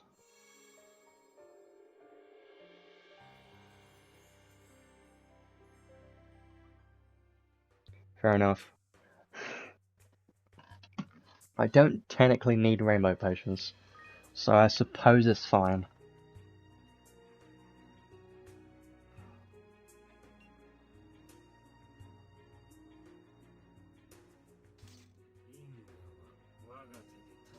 Okay, who's going to be the anniversary unit? I have no idea. Does Anniversary have a new story? It might. I don't remember. But, it's either going to be some random unit that we could have never predicted, or some story unit that hasn't had their shift yet. It's probably just some random unit, I don't know. Who knows? It's a prefect, yeah. Prefect Honeylar, that's the one. She is coming soon. She's gonna be the one that's gonna appear at some point. Even though Sheeta screwed her up, she's gonna be... Well, Honeylar should happen eventually though, even though she should happen eventually. Ark doesn't have a shift. And I don't really like his skinny boy arms anyways, so I couldn't care less.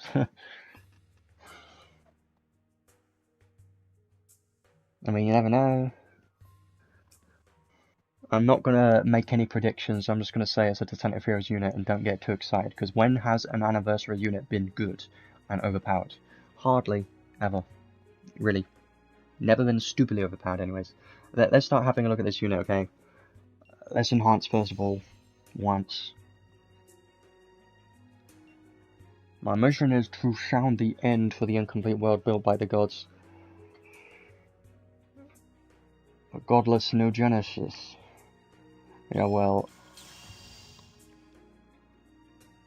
I'm wondering how... Because he's not technically dead in the story yet, he just ran away, basically, because of Megius. So, yeah. Let's start having a look at his recommended equipment options. So, of course, he can only really use swords, and ideally a dark sword if you have one. I do want to have a look at all the sword options right now. I don't know why they have machine here, because he does have sword mega boost, and sword is the most accessible weapon for most players pretty much. So a sword is what you should be using, because you get the most out of a sword. Let's have a look at what swords we have available. Don't really need a sword, yeah. Well, sword is the maximum potential with this unit. Or maybe not. Maybe you could use Mecha Cannon Veldis for more DPS, but that's just... Don't think about that. But I'm thinking more of like generic builds and like PvP builds. Let's have a look at Dark Swords too, because this is what most people are probably going to be looking at. I don't think there's many... Technically this should work, right? Because Elements, Gloom is an Elements, so this should work pretty well. I would expect, even though you're not getting a damage cap, you're still getting 20% damage.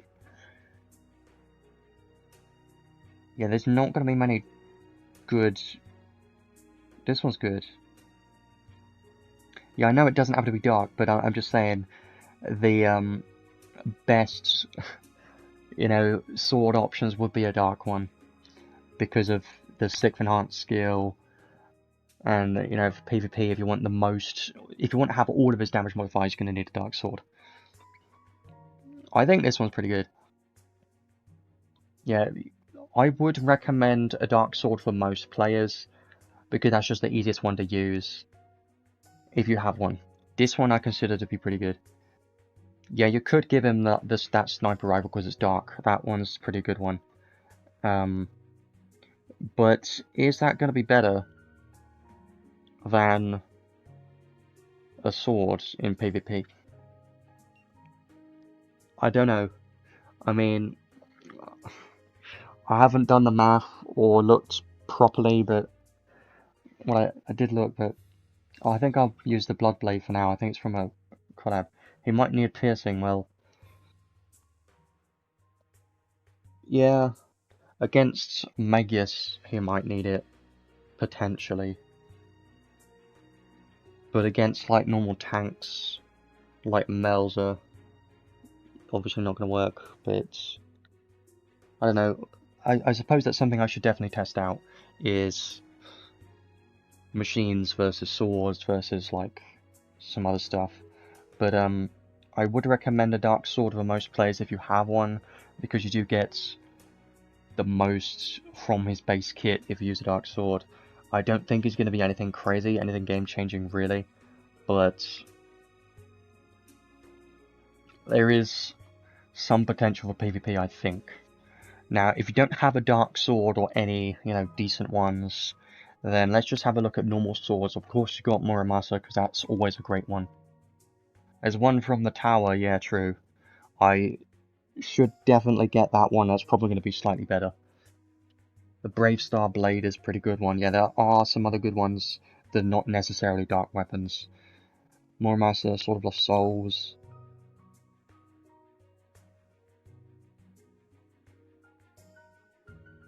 Brave Star Blade is pretty good. Skill damage and some piercing is very strong. This one's very good. 25% damage, 5,000 damage cap. This one's always a good one and always my favourite one to use. That's kind of the best sword options really. Or technically you could go for machines or like a... If you have the Dr. Stone staff, you could technically use it. Wouldn't that technically be very good? Because that one, Kingdom of Science Flag, would technically be a very good weapon for him, wouldn't it? Like, yeah. I wonder how that would compare to other weapons. Now it's getting interesting. If you did have Kingdom of Science Flag, would it be better? Because I know it is known for being one of the strongest staffs for physical damage dealers. I just don't exactly know the actual damage it gives, but I know it's a good one. And I don't have it on this account, but oh well. Tech Blade Loop could be decent, because using skill 1 you get the maximum 30% damage bonus. And of course you got Veldis, Mecha Cannon Veldis. That's going to be the best weapon for him for PvE content. If you're hitting damage cap, that's going to be the best one for sure. And then you can give him machine boost skills, and could be quite strong. Yeah, I know, it's because, you know why? Is some of the oldest things in the game are the strongest things in the game, because they didn't... they are, I don't know why, but they just made very strong things. And it was a mistake on their part. Like Honey Elixir and Purple Orb and all the old stuff like Amelia, and they made that strong. They're not allowed to nerf it. So they just keep changing the meta and release new units to try and, stop that. But you can't power creep older skills, and something like that is insanely strong. Yeah, they learn from the mistakes, and unfortunately they can't undo the mistakes either. So, like Dr. Stone, they can't undo it, and that needs to have a rerun. Please rerun Dr. Stone very soon, I want it. I would like to have that rerun. But anyways, there aren't really any other good machine weapons that I'd recommend. Technically, you could use Trishula if you really want to. If you're a crazy person, you could do that. If you just want to use him aimlessly and brain dead build, just give Trishula and not worry about it, but Veldis would be the best potential for PvE content. And there is the sniper rifle, which I don't have because I never made it. Because I never had a use to make it, so I never made it.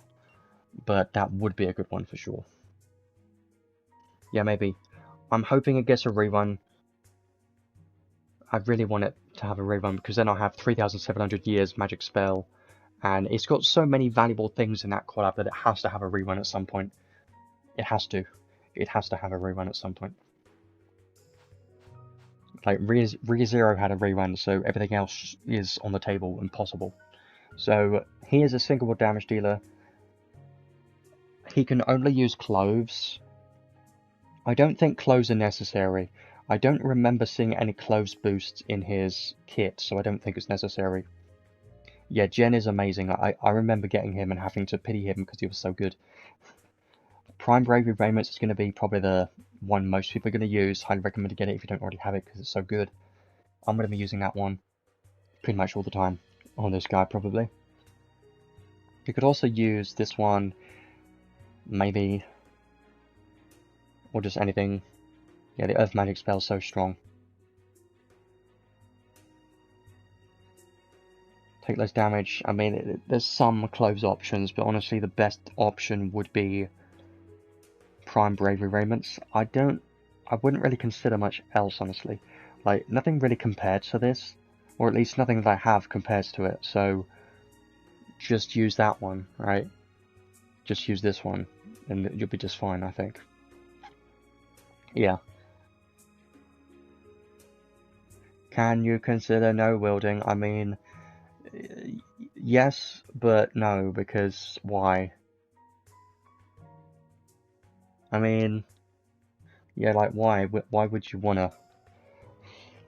Just to meme on it, sure, but, like, is it even gonna be better than existing options? No. I mean, if you've had the limited skills, then it could work decently, but I don't know, man. It'd be crazy. I mean, technically, yeah, because you got the accessories for it, but let's move on to accessories next. Of course, Mithril Relief has always been a great one, and we've got a bunch of good accessories like World Break Globus. You know what's funny about this one? This is from the Logzaeus UR which was from base Logzaeus. So, it's funny that this is being used. This is really good on him, actually.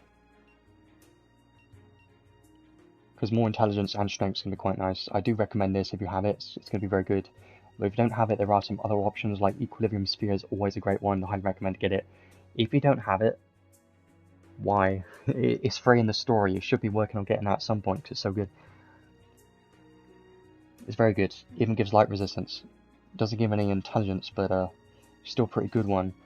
So I would consider that, and probably something like this build would be pretty good. But let's have a look at some other stuff, other accessories just in case.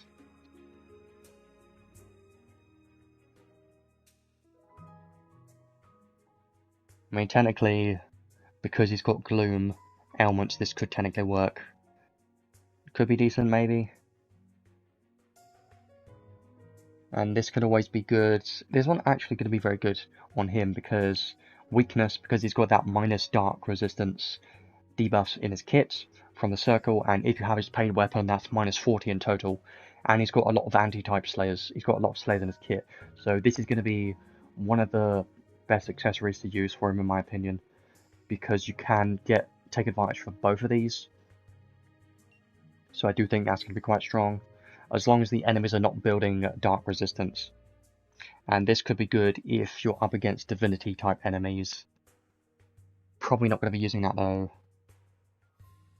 Skill and counter damage, more strength is going to be nice, but probably wouldn't really use it because there are other options. This one's great because more intelligence. This one gives intelligence and increases dark physical damage by 15% and gives more MP. Doesn't really matter on the MP, but the stats are pretty good and the traits pretty good. If you have it, at least. This will always be good on Battleground Simulator, and This one's always great, but yeah, I am gonna go with this for the moment, focusing on dark damage and physical damage mostly. Build like this or something similar is gonna be quite strong. This is probably something I'll consider using for like PvE content. If I was using him in Arena, I would change out this sword for something else, because anti-type damage won't apply to Shiflog Zeus if you're up against Shiflog Zeus, because he nullifies Slayers. And what's funny is this God of Ruin Telestio doesn't nullify Slayers. So yeah, that's the thing.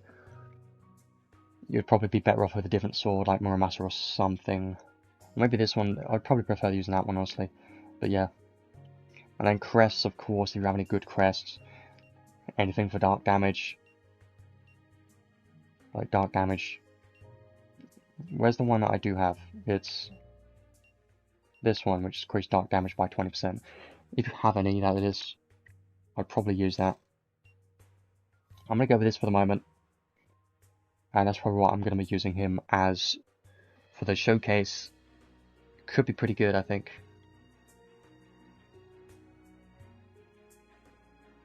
What are his stats looking like? Kinda bad because I don't have his skills unlocked. Let's unlock those now. Let's do all that. I should have everything. And what's his ward? I need to see that. 1% dark damage. Well, not much, but it's something I suppose. That's better. And then I can awaken him like once.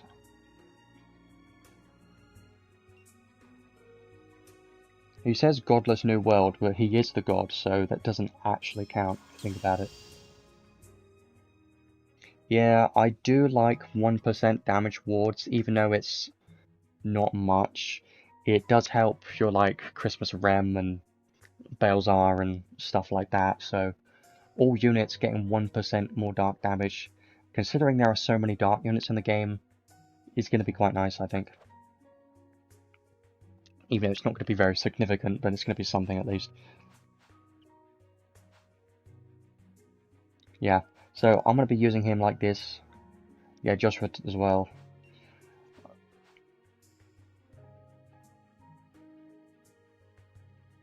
Yeah, I'm going to use him like this for now. Yeah, because technically he only has sword Mega Boost. So he could use any other weapon, because he only has sword Mega Boost. And he does have the Sigma Enhanced skill down here for Dark Weapon. So technically you could have any Dark Weapon and you're only missing out on Sword Mega Boost. So yeah, you're not locked to a specific weapon technically. But if you want to take advantage of everything in his kits, then you do need a Dark Sword. But it's not always necessary, honestly. So I'm going to go with this. I'm going to try him out in just a random story stage just to see what it's like. And then we'll go into the unit test play quest, try him out there as well.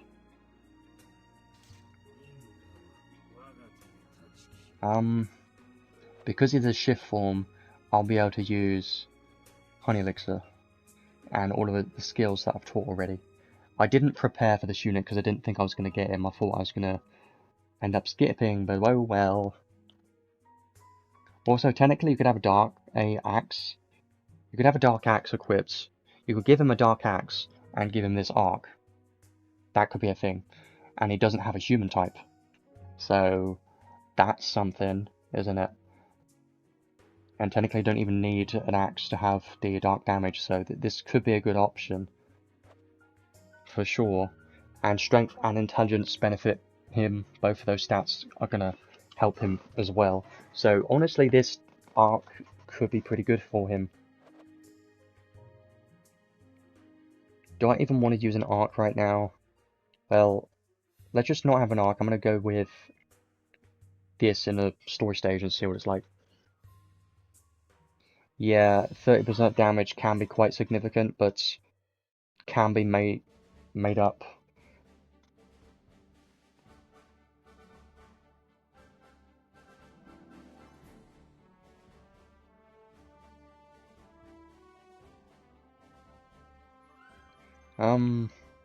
Let's go finish this.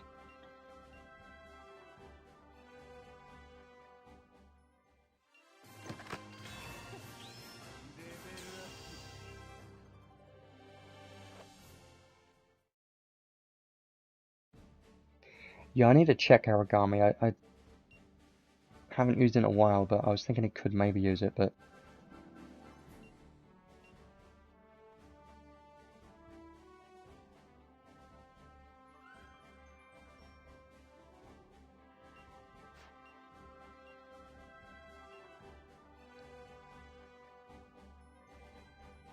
Yeah, well, when only weapon equips one sword, when defeating an enemy via skill, it could work. If you're using a sword, that is, then this could be pretty good. And the restore SET is quite high. Taken from human types, yeah. This is definitely going to be a very good one on him, for sure. For sure. You could have him using this. Probably not the best, because he doesn't have like low skill stocks or anything. And there are better damage arc options, but this is good for SAT, and it gives some damage mitigation. But the UR arc, this one is technically going to be better for damage and can give mitigation too. So, you know, that's probably going to be better. Let's just try him out in here for now. I just want to see how much damage he's doing right here, just because I'm curious. And then we'll go in the unit test play quest, try him out in there. He does have Slayers, by the way, so I would expect him to hit some good damage already. Let's see.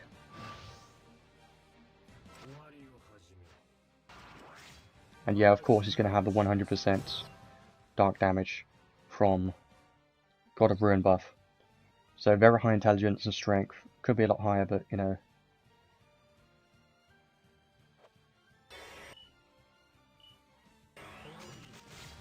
Okay.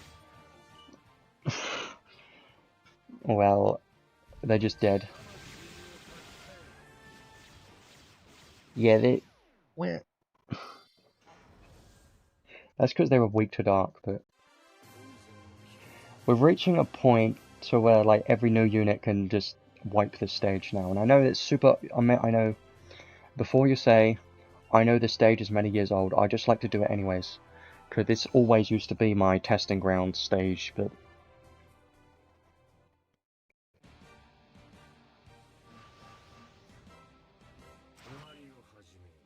It's because they got so much, you know, dark weakness, that's why.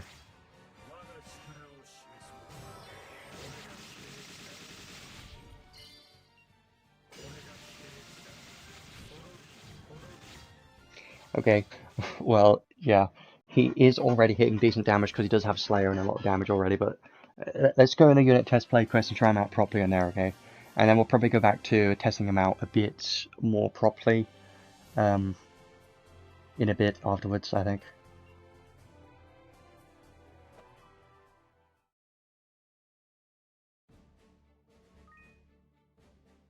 Yeah, technically you could give him Aragami and then have him use his skill 3 in Arena. I don't know if that would be any good, but it's a possibility, I suppose.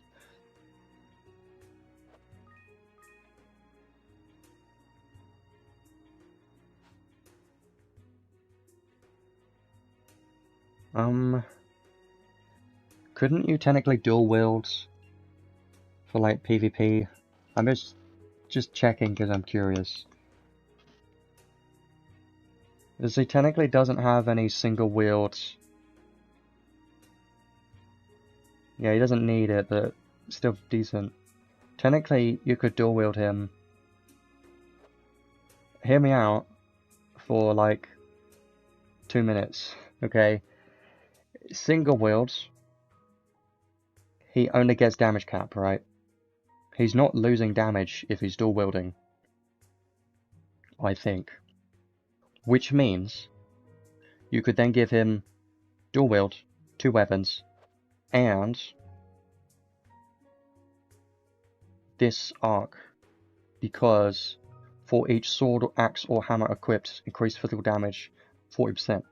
So you can have this on him with dual wield, and that might be slightly better, or pretty good, I don't know, but that could be a thing you could do. I kind of want to try it out at some point, but it's a possibility. As long as it's sword, axe, hammer.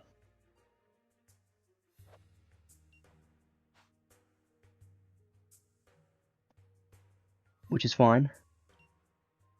I think that could work, honestly. I do want to try that out, but I'm not going to try that out today. That's mostly a PvP thing, because in PvE content you're missing out on the damage cap from his trait 100,000 damage cap. So if you're missing out on 100,000 damage cap, you know dual wield's not going to work for PvE content, right? Probably not. I mean, technically I could try it out if I want to later, but it's just damage cap's going to be so much lower that it's probably not going to be worth doing. But yeah, let's go to unit test play quest now. I was just curious about that. I was just thinking about it, that that could work, maybe, possibly. If you have him at high enough SC, it could be worth it. But at lower SC, it might not be worth doing. The fact is, you do get a lot more damage potential by doing that, but you also got to use SC just to equip dual wield, so maybe not. They should have made him a hybrid single wield / dual wield unit. Like, base Telestio could be either single wield or dual wield. They should have done the same thing. And that's annoying. Doubling hit counts from skill 1 would have been pretty cool. Usually it does double, but that's unfortunate. Let's try him out in the unit test play quest now. So, of course, they're going to have his paid weapon, bravery raiments, of course, 3 jeweled amulets, astrolog keys from the UR arc, of course. Yeah,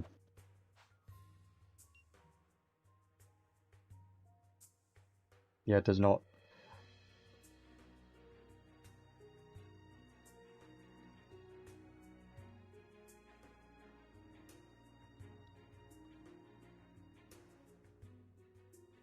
Does double. Right. So does it just add extra hit?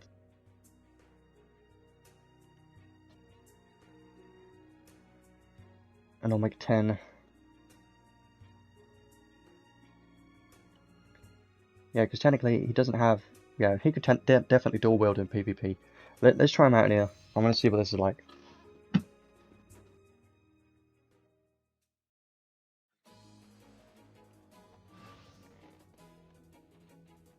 Right, so one thing that is quite important, that the first thing I want to point out, is the fact that he has a long-range normal attack. Which is great. Because I was slightly worried that he was going to have a close-range normal attack, and that would be ridiculously stupid. But no, he does have a long-range normal attack, which is good. 12,000 intelligence. And then skill 1 is quite fast, by the way.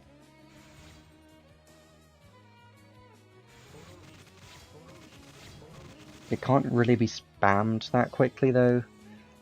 Only 4 skill stocks, but it's not too bad. Yeah, and then he loses the God of Ruin buff after 40 seconds, so that's why the damage cap goes down, which is fine. So 13 hits on skill 1.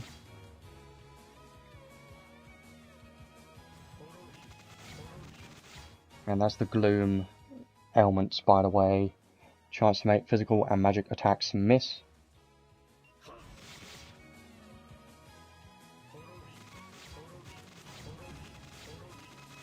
Yeah, well, it's hitting 230. Yeah, his damage cap isn't that great. I mean, it's okay, but 238,000, and then you use this, which has like absolutely 0 cast time, by the way. You use it, and then you get 288,000 damage cap, which isn't, I mean, it's not too bad, but isn't crazy either, you know. But yeah, you can definitely see from that it's mostly PvP, but I do want to show you the other skills as well, because I think they're pretty decent.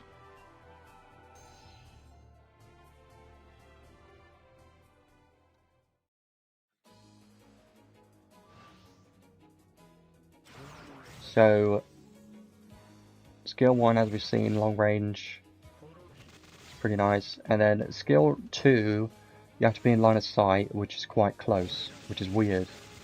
I wish it had a wider area. I wish you could use it long range. It's just...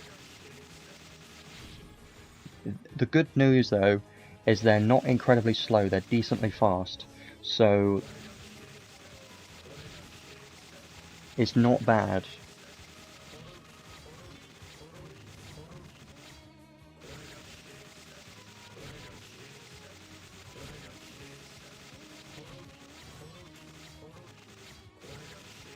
You know, it's not bad, but it's just not impressive either, because that still took a while to kill that enemy.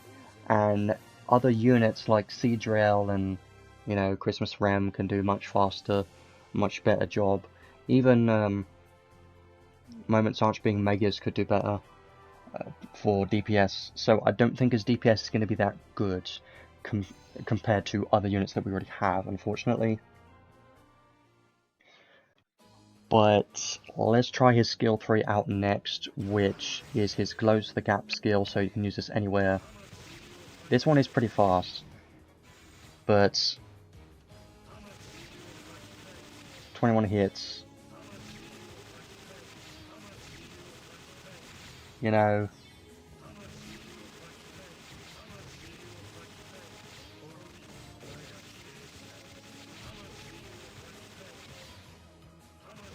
I suppose, yeah, the good thing about this is it launches the enemy in the air. So if you think of like Shift Log Zeus' skill 2, that basically launches the enemy in the air on the first hit, kind of reminds me of that in a way, because it launches them first, and then they're in the air and take damage.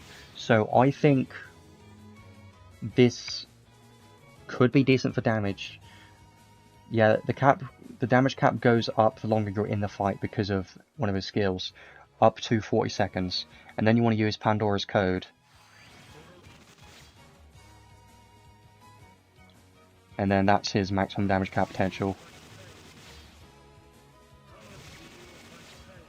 I think his skill 3 could be decent, honestly. It's just the problem is it's close range, and he has some things in his kit that is tied to long range. And he doesn't have Maglion in his base kit, but if you want to give him that, you would only basically be able to use a skill 1 to get the maximum bonus from that. Let's try using his special out next, because I do want to see that.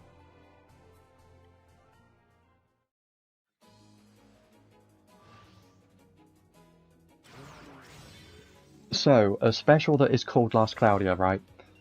You would think that it should do quite a lot. Well,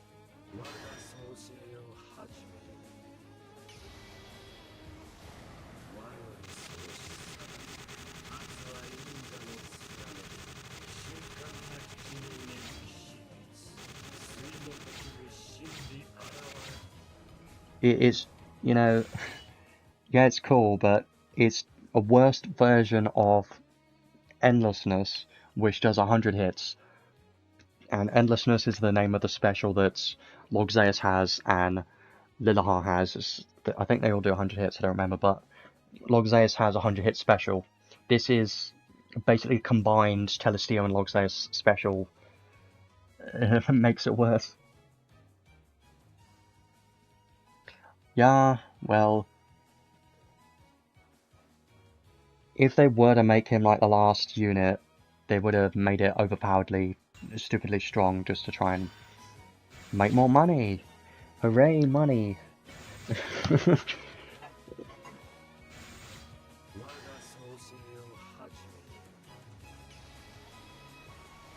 Yeah. It's a budget God of Ruin, which is unfortunate. I mean, it's cool, but it should have done more hits than 91. It should have done more hits.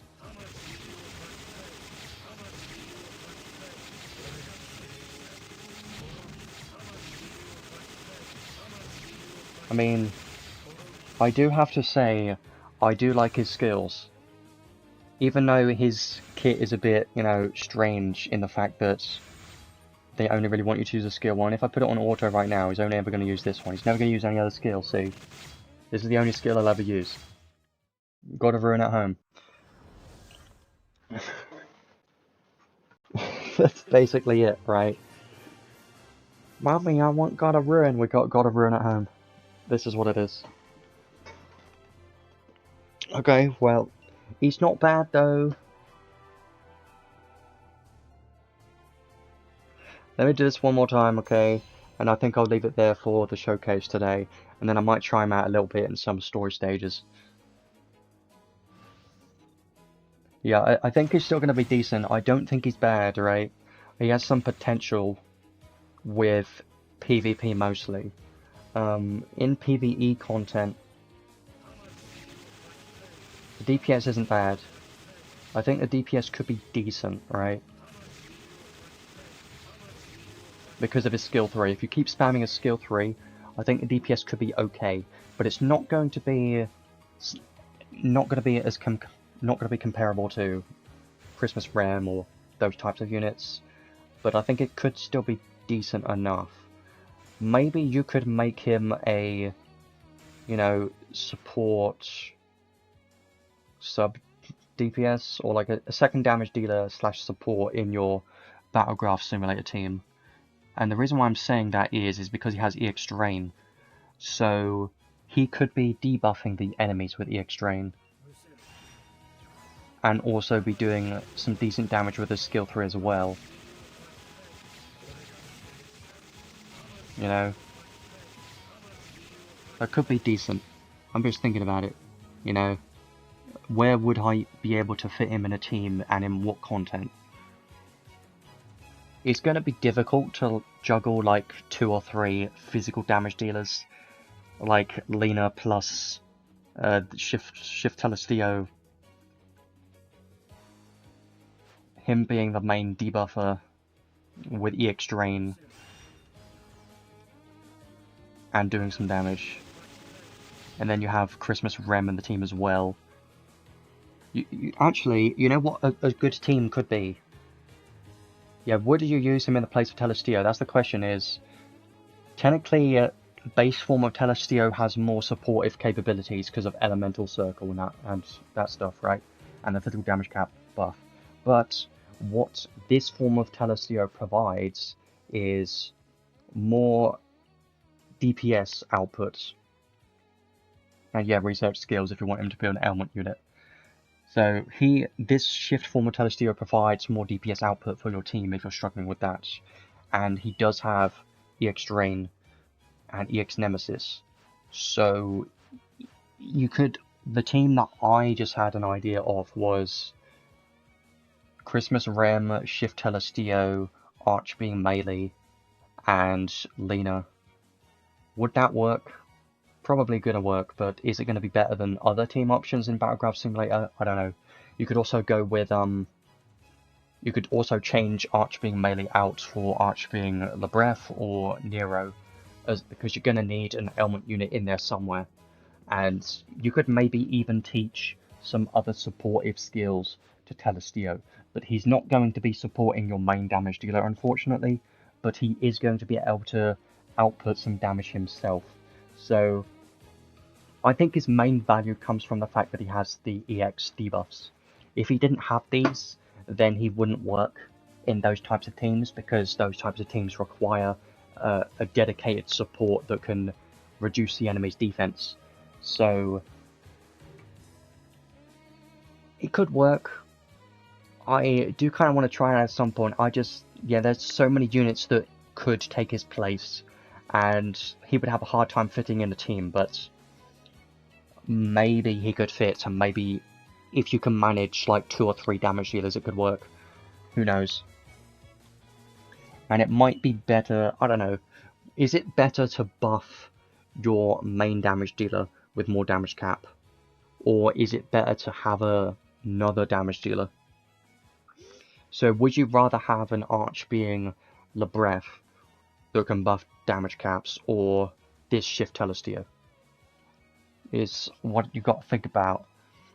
Or would you rather have like a Emperor Lelouch? It depends on what you're thinking of your team. Yeah, he's definitely stronger than Kyle, that's for sure. Because he was pretty garbage.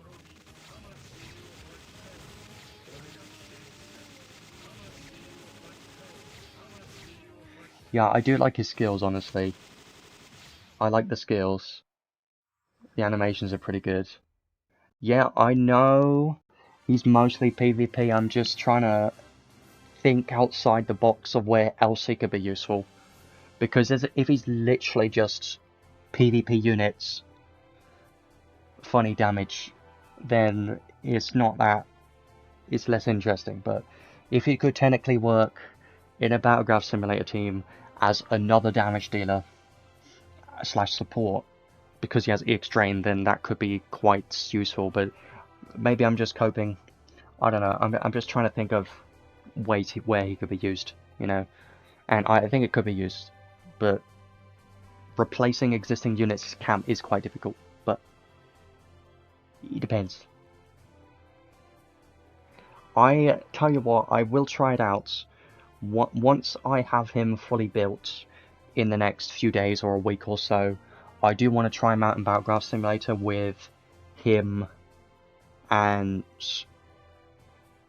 other units. Actually, let me just have a look at my Battleground Simulator teams real quick, because I do want to show you that. Just to see where I could potentially fit him in.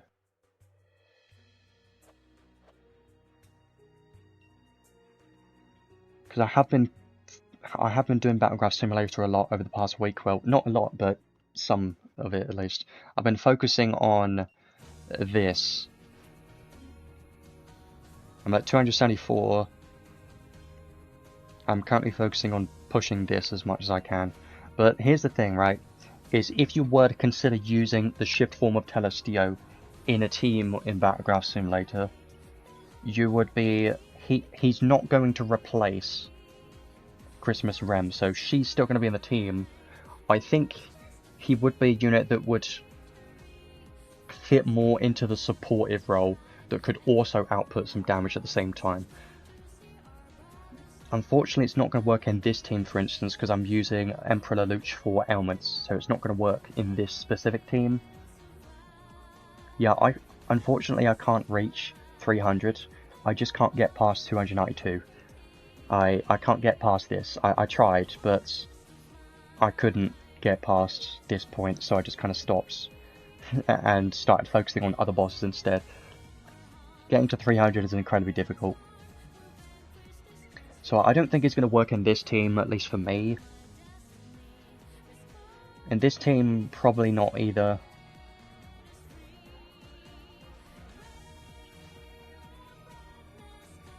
Not in this team either.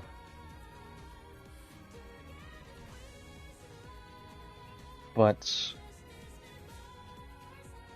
in this team, potentially. Because you could maybe replace Emperor Lelouch with him. Now you may be thinking, why would you do that? Well, because you can just give Shift Telestio Weaken Holy Circle, and he already has EX Drain in his kit. So you've got the same supportive debuffs. I know you're missing this one. Why Nero on Pablo? Well, I like Nuke because he stuns. He stuns with this one. Skill attacks, chance to deal, chance to stun. So he's my main ailment unit that can stun. And Gobble extends the stun ailments and can also insta-kill. So, and also outputs DPS. So he's a sub DPS slash ailment unit. She's the main damage dealer, but he also does damage too, so.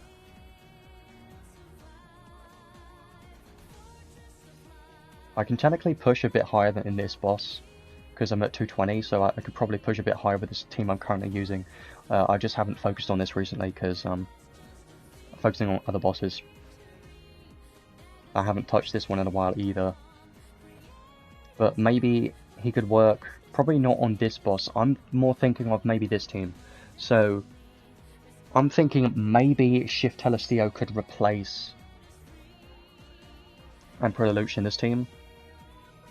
because Emperor Lelouch in this team is just used as a support. Even though I have to cast Onuna Melf, so maybe it's not going to be the best. But what he will provide in the team is more DPS output. It's going to be less support to these two units, but he's going to provide more DPS output himself. And maybe you could also have like a team with replacing you with Telestio as well. So I'm mostly thinking of replacing a supportive unit like Emperor Lelouch with another damage dealer who also has EX Strain. Is kind of what I'm thinking about. Yeah, they don't stack. The damage reduction from the UR arc the same as that one, and the which one was it? It was the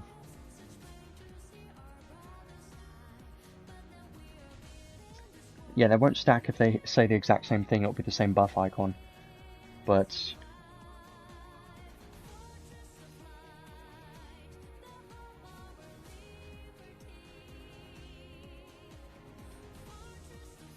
yeah, I definitely want to try them out in Battleground Simulator, but here's the problem though. Trying to juggle 3 damage dealers, so Christmas, Rem, and Nero, and shift Telestio. I feel like juggling 3 physical damage dealers all spamming skill 3s at the same time is going to be kind of difficult. So I don't know if I want to do that because I don't think it's going to be the easiest to use team, and this team's probably going to be easier. But maybe that would technically be better potential. It's quite hilarious that I've beaten this in 9 seconds. But yeah, I think I might try and put him in place of Emperor Lelouch, just for science. And try and make him a support of all these, yeah, because EX Nemesis. Because EX Nemesis, because of Linus, he's also doing damage, and he'll benefit from the EX Nemesis debuff. So he might work in this team instead of Emperor Lelouch. But I would have to give him the debuffs like Onuna Melf, Giga Weak, Holy Circle, that kind of stuff. And then he'll have to spend the time casting those, but when he's not casting, he's outputting more DPS. So maybe it could work, I don't know, maybe it's going to be worse because less damage cap for these 2 units, but I don't know. I do want to try it out at least. I'll probably be disappointed, but it could be fun to try it, so I'm at least happy that I can try that out later on at some point. So I think that's everything I wanted to do for the moment. I did kind of want to try them out in some of the story stages.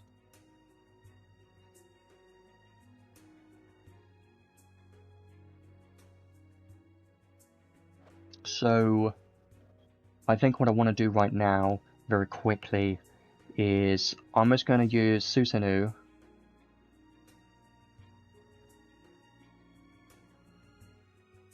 Well, X-Rem does get a lot of boost from damage caps because of Savage, Fatal Strike.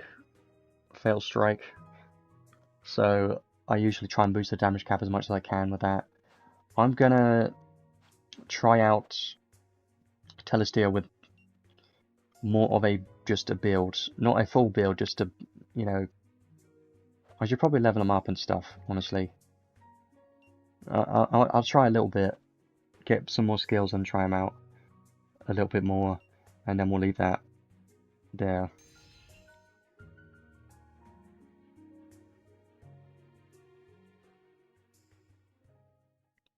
Well, it depends on what you focus on really, or what you care about more. Shift Telestio for PvP, and Archbeing Lebref for PvE.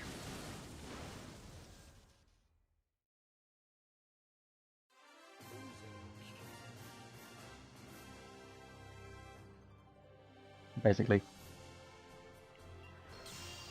Fatal Strike gets a lot more boosts from damage caps, so that's why I like boosting her damage cap as much as I can, even though she does need help with damage sometimes. I'm gonna just get him to a level 110, get his next enhancement level to get those other skills, and then try him out with like a half-assed build just to see how much damage he's doing.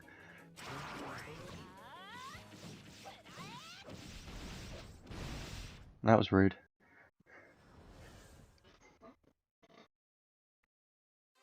I was kind of hoping a skill 1 would have a bit more area to it, you know? Kind of like Telestio skill 3 would be nice to have a wide area skill.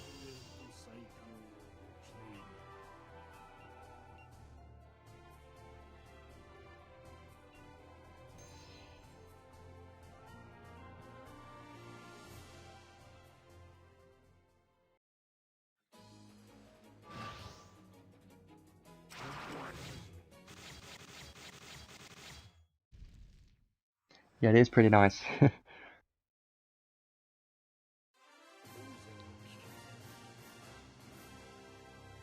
I wonder how he's gonna do in guild battles as well.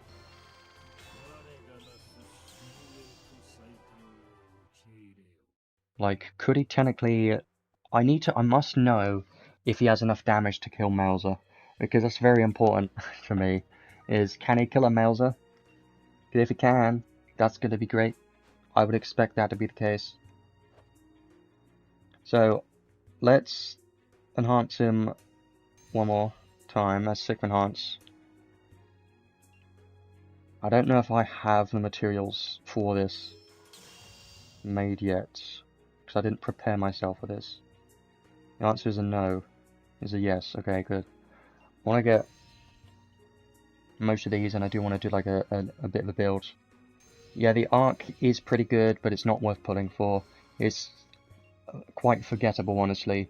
But Human Guise is quite strong. For PvP, Cloves High Boost Plus is quite strong. I'm going to need another purple one. And a blue one. And a red one. Okay.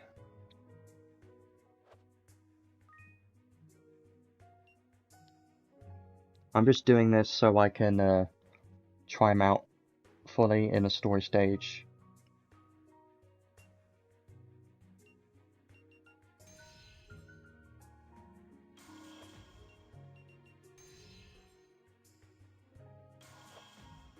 With more of a full build. Yeah, that's funny. And not everyone is going to be building to dark resistance right now, especially in the arena. Most are going to be building for light and ice. So maybe he could work. I don't plan on giving him any God Relic Prisms. I don't plan on it. I'm going to be waiting to see on his performance before investing into him anymore. Because I need to see more data before. Yeah, New Year Kaine is still very good.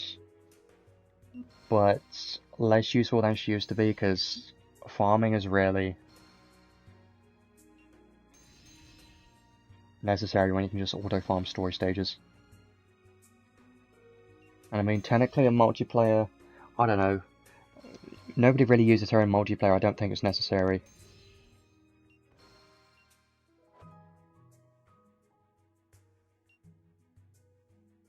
Boost life guide.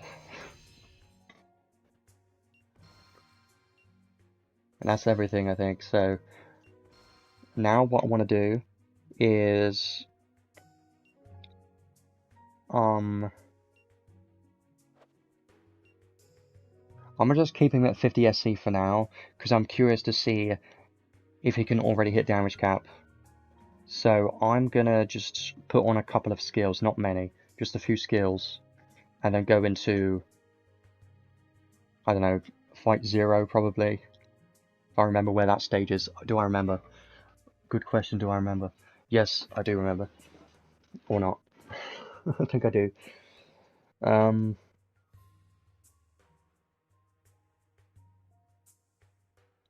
Yes.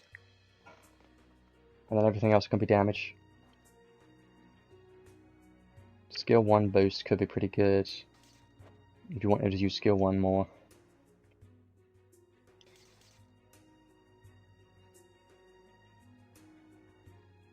And yeah, of course, he's missing all the single wield skills, which means two-handed sword and all these. Yeah, right, that's going to be expensive, but ideally would want these for PvE content because damage caps.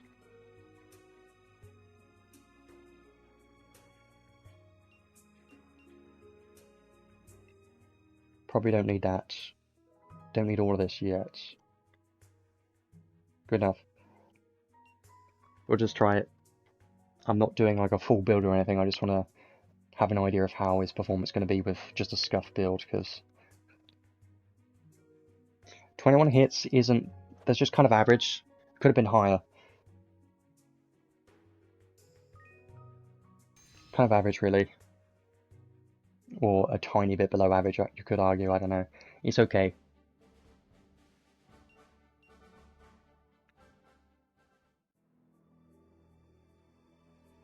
I think it was one of these stages.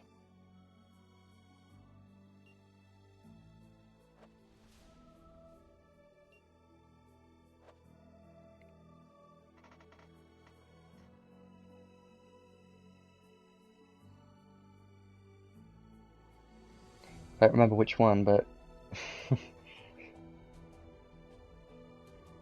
I'm just gonna go with this.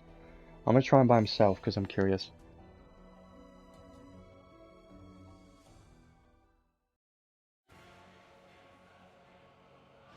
Yeah, 0. So, first of all, how much damage do I take? Okay, that answers that question. Yeah, it's, I mean, I should expect that, but, you know.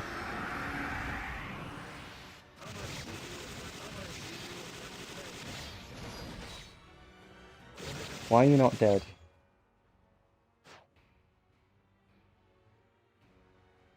Why are you staying at 1 health? Answer me.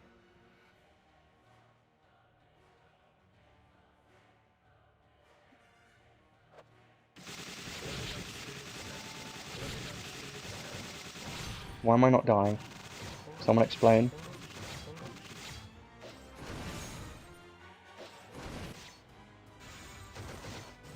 Oh no. Oh no. Oh no. Oh no. Oh no. I think we have a problem on our hands, guys. I think we have a problem. And that is called a bug.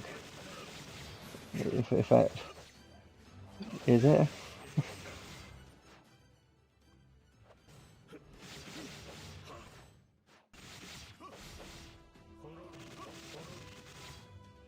I think that's, you know, wait a minute, hang on. I need to do something. I need to do 2 things, okay? Let me go on a different stage first of all. Just the one that has prefect of course 0. Yeah, because his trait does that. And the buff. I think I know why. But I'm gonna wait.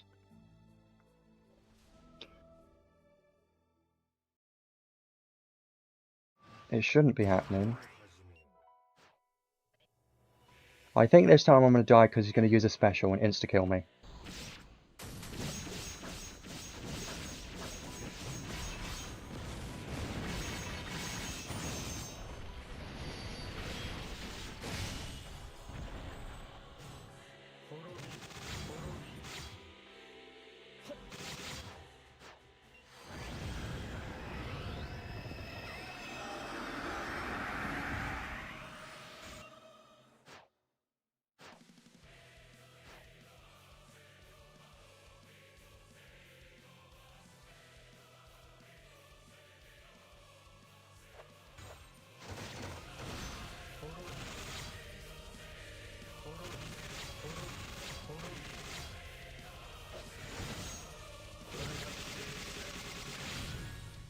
Hmm.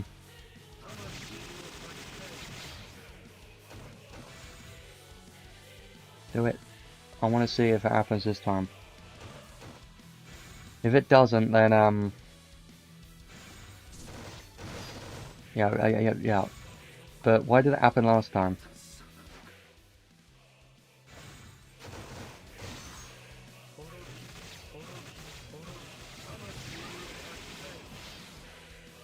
Why did it happen last time? I don't know. Now I die. Yeah. So what was different last time? Or was that just because of the stage that I was in? There might have been. Is it a funny thing with that stage where you can't actually die? Because that could be a thing. Maybe? I don't know. But let's do this one more time. I just want to show you, like, his actual damage and stuff.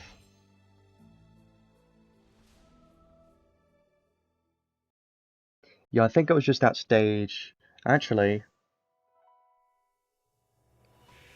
no, because that hang on. Yeah, because in that stage I was in last time, I just watched it back. He didn't lose the buff. He didn't lose the buff last time. He kept the buff icon, and he continuously kept surviving with 1 HP and the buff wasn't getting lost. That is what was happening last time, but it's not happening in this one. Unless it was just a funny interaction with that. So you hit me, and then you'll see what's supposed to happen is you take lethal damage, and then you heal when the buff has disappeared. That's what's supposed to happen. Well, he seems decent, honestly, but not insanely good, okay? With PvP, he's going to need testing to really see how that goes. Let me do this stage again. It might just been this stage. Or maybe it was because I got hit too hard.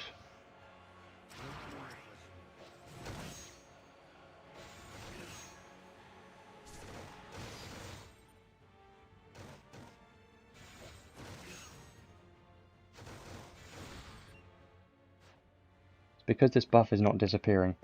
But it only happens in this stage. It didn't happen in the other stage. So... I don't know how to explain that.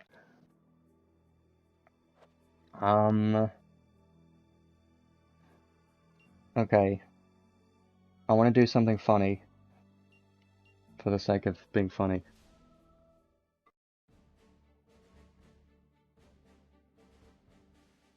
Yeah, it might have been a stage thing, that's what I'm thinking, so it's probably not a big deal.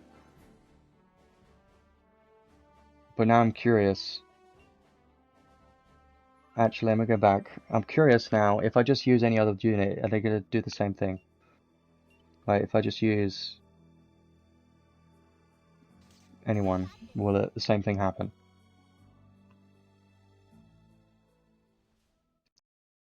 Because the buff should have disappeared. Yeah, it's just a stage thing then, isn't it? The more you know.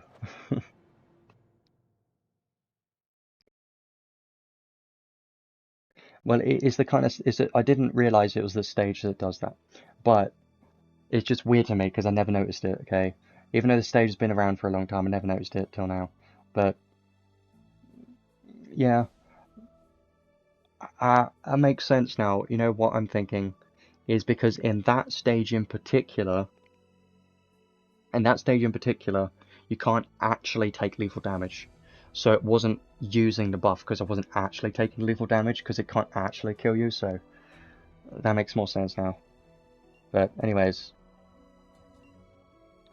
I'm gonna just do this one more time and then we'll leave it there for the showcase and start finishing up here in a moment. Because if that was a bug, I would have been like, oh no, that's a problem because it's way too, severe of a bug. It shouldn't exist.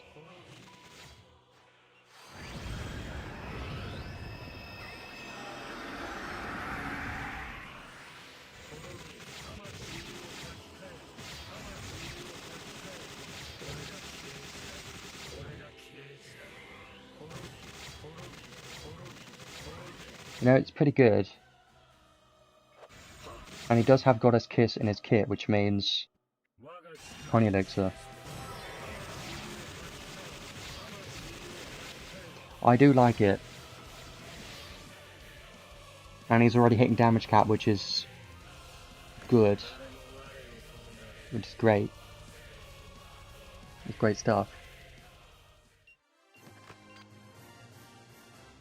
Interesting. Well, I just wanted to try that out real quick because I was interested in seeing how he does there, but it seems like he has a lot of damage in his base kit and a lot of intelligence stats. So yeah, it's expected that he's going to hit pretty hard, and he has a lot of slayers. So he does have a lot of potential for his actual damage.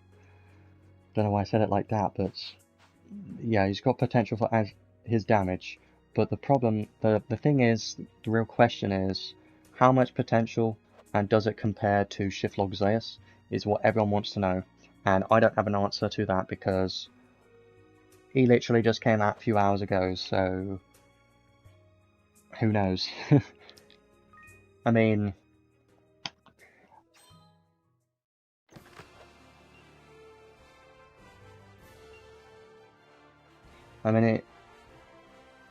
I can show you this one, but like, it doesn't really do much. So,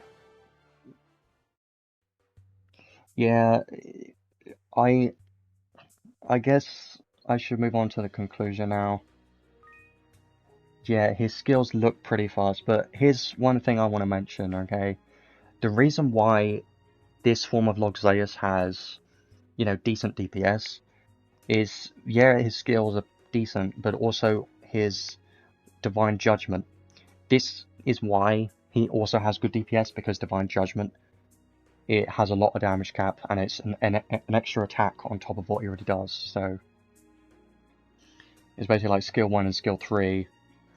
I do think Shift Telestio is going to have more DPS, but this Shiflog Zeus has more supportive buffs, but he doesn't have EX Drain, so you're going to need a different unit that has EX Drain. But this Shiflog Zeus does have this Anima, which reduces defense by 15%, which will stack with EX Drain. So I do still consider this Log Zeus to be better overall, has more value than the Shift Telestio, which is weird to say, but yeah, I do think this Log Zeus is probably going to be better overall. For everyone's account, this one has more value because of the supported buffs that he has.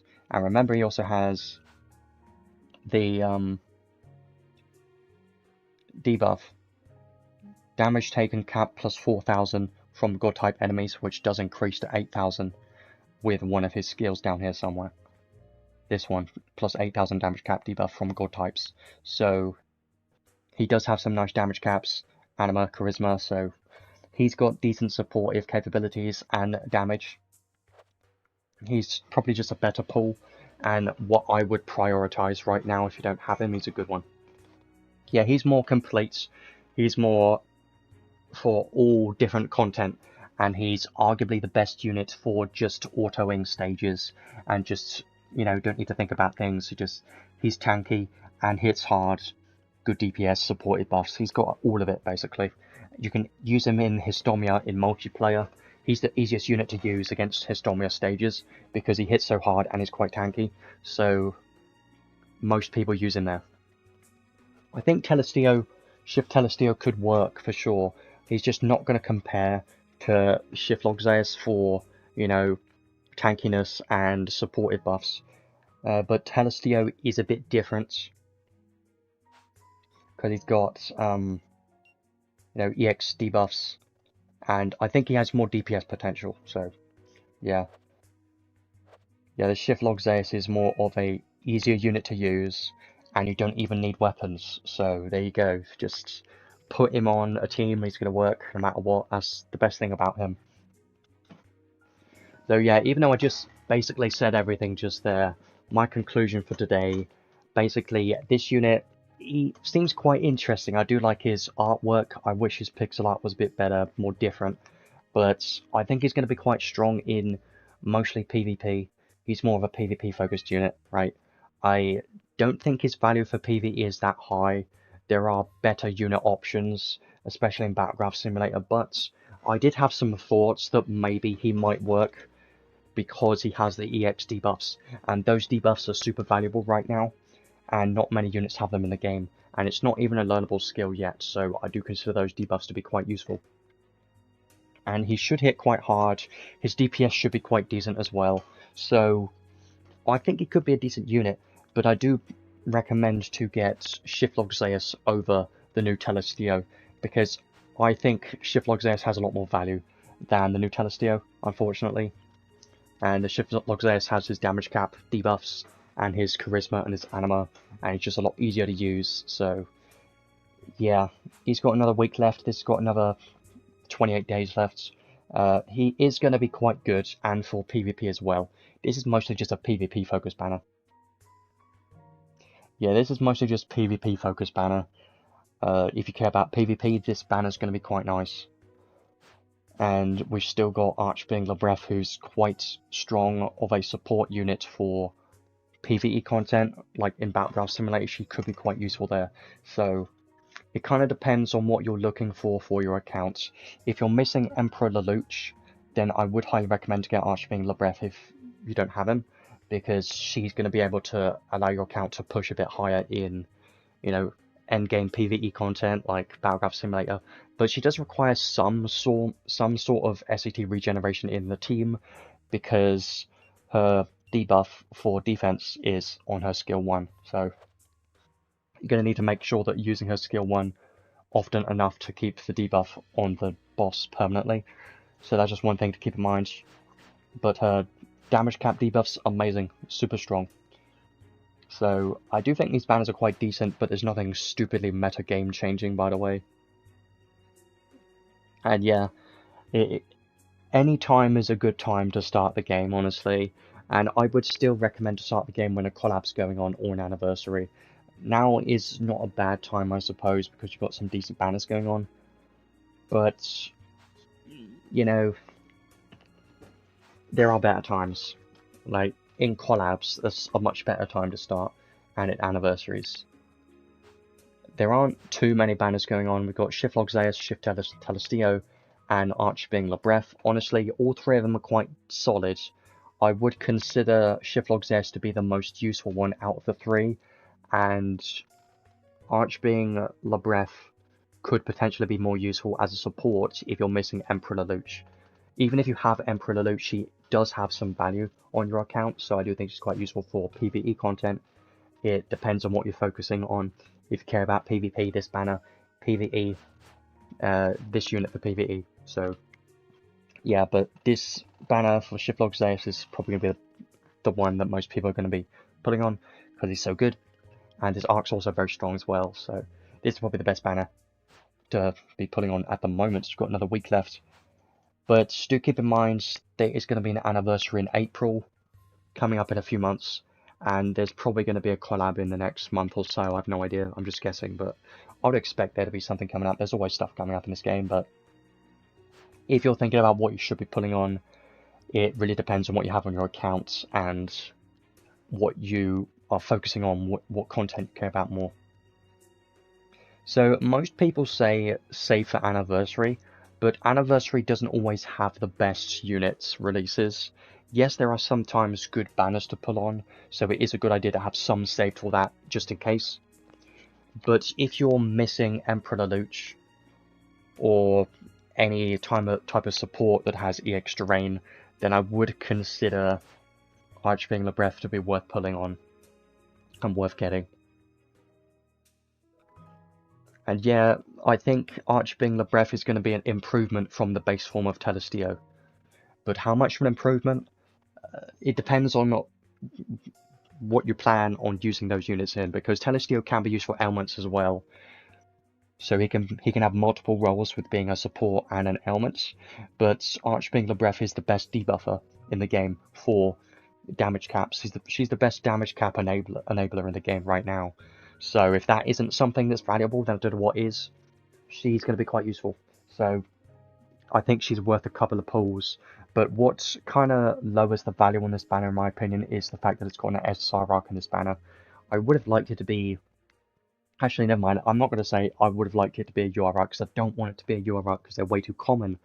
But I usually consider a banner with a UR arc to be more valuable, because you have a chance of getting a UR arc, you know? And when you have the unit and the arc that are both useful, they're usually more worth putting on. But also, this banner will get a rerun in like 3 months or so. It's a good banner. I do appreciate Archbing Lebreath a lot more as a support, but as a damage dealer, she's terrible. Terrible damage dealer, but as a support, she's amazing. So, it's a different thing, really. Yeah, I don't think I've actually pulled a UR arc in quite a while. I bought a few UR arcs, but I haven't actually pulled any in quite a while.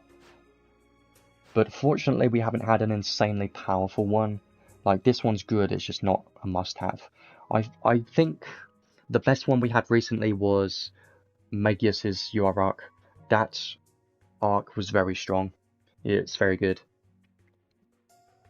But yeah, I think that's everything I wanted to talk about today. Some pretty decent banners, but none of this is a must-have. It just depends on what you care about most and what you have on your account, really. But I do think Archbing Lebreath is going to be the most valuable for pull for most players, especially if you don't have Emperor Lelouch. She's going to allow you to push more in Battleground Simulator, but here's the most important thing with this unit. She desperately needs a way to restore SCT, and you don't have any SCT battery on your account, or if you don't have any SCT spells, then she won't be as good as someone like Emperor Lelouch. She shines a lot more when you have a dedicated SCT battery and an SCT spell like Honey Elixir. So that's one thing to keep in mind, is she's more for endgame players that have the tools to make her to work. But if your best unit right now for a support is Telestio, then yeah, she's probably going to be a better option. But base Telestio does have Elemental Circle, so, you know, it depends.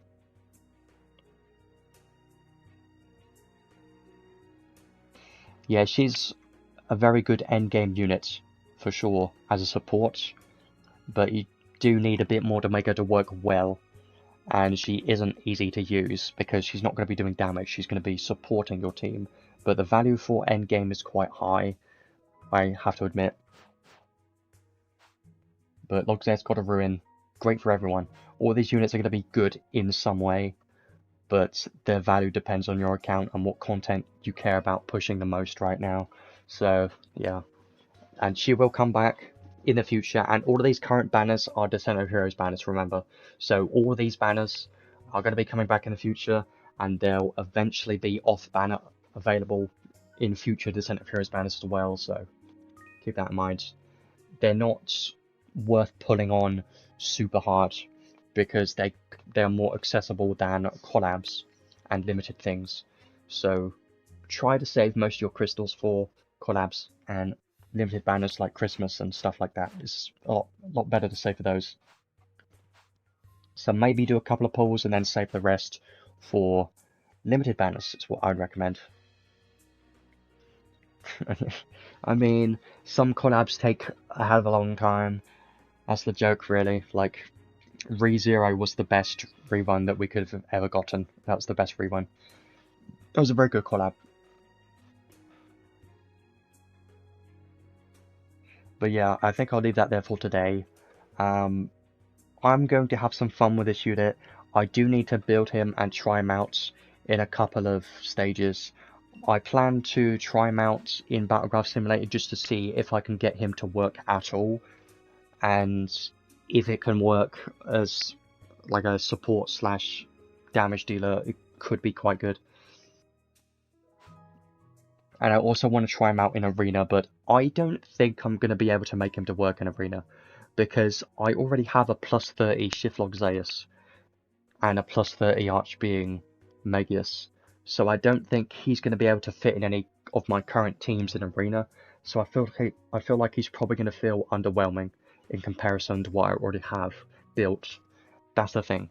So I'm going to try him anyways, but I don't have very high expectations because he's going to require a lot to work. But I do want to try some fun stuff with dual wield and this arc, because that could maybe do something, or just be even worse damage, who knows. Yeah, for guild battles he could have potential, but here's the thing though, is where would he be used in guild battles? On defense or on your attack? And if he's on your attack, is he going to be able to do as much damage as a Balezar? Because Balezar is the best tank killer in the game for PvP. Well, guild battles, he's the best tank killer for that. So I still use him a lot. And my Balezar is at plus 30 as well, so I don't know if this guy's going to be able to fit in guild battles yet. But I'm going to have to wait and see. And yeah, I guess he could be used in a defense and like a dark mage or something. I don't know. I'm just thinking about it. Or you can go for a dark team with him plus Balezar. Maybe something like that, because then you have Balezar, turn a Balezar into a mage, make Telestio the main physical damage dealer. I don't know. I'm just coming up with stuff that probably not going to work, but yeah, he could be fun. So yeah, I'll leave that there for today. He is a cool unit. I'm hoping he kills Mauser, because if he doesn't, I'll be very disappointed. But I expect him to kill Mauser. Like, there's no way he doesn't. With his skill 3, he's bound to, right? Has to. But yeah, I'll add the timestamps in the next 15-20 minutes or so. And I suppose we'll be here for the next stream in 2 weeks. I'm wondering what that's going to be. Have no idea. There aren't any... I don't think there's really any other story units that I'm expecting to come up soon. That are expecting to release very soon. I don't know. There's Honeylar, could be at any time. She could be like in 2 weeks. Who knows? Yeah, if you're a newer player, highly recommend to check out the Discords, either Tweaks Cloudia or Lost Cloudia Discord. Both of those are good Discords. And check out the tier lists. And there is a beginner's guide, a Google document that I highly recommend to check out. There's a lot of good places and a lot of good information from those places that I highly recommend to use. There are good places for newer players, so don't worry about that. As long as you check those out and have access to those, they are quite useful. But yeah, I'll leave that there for today. I'll be here in 2 weeks.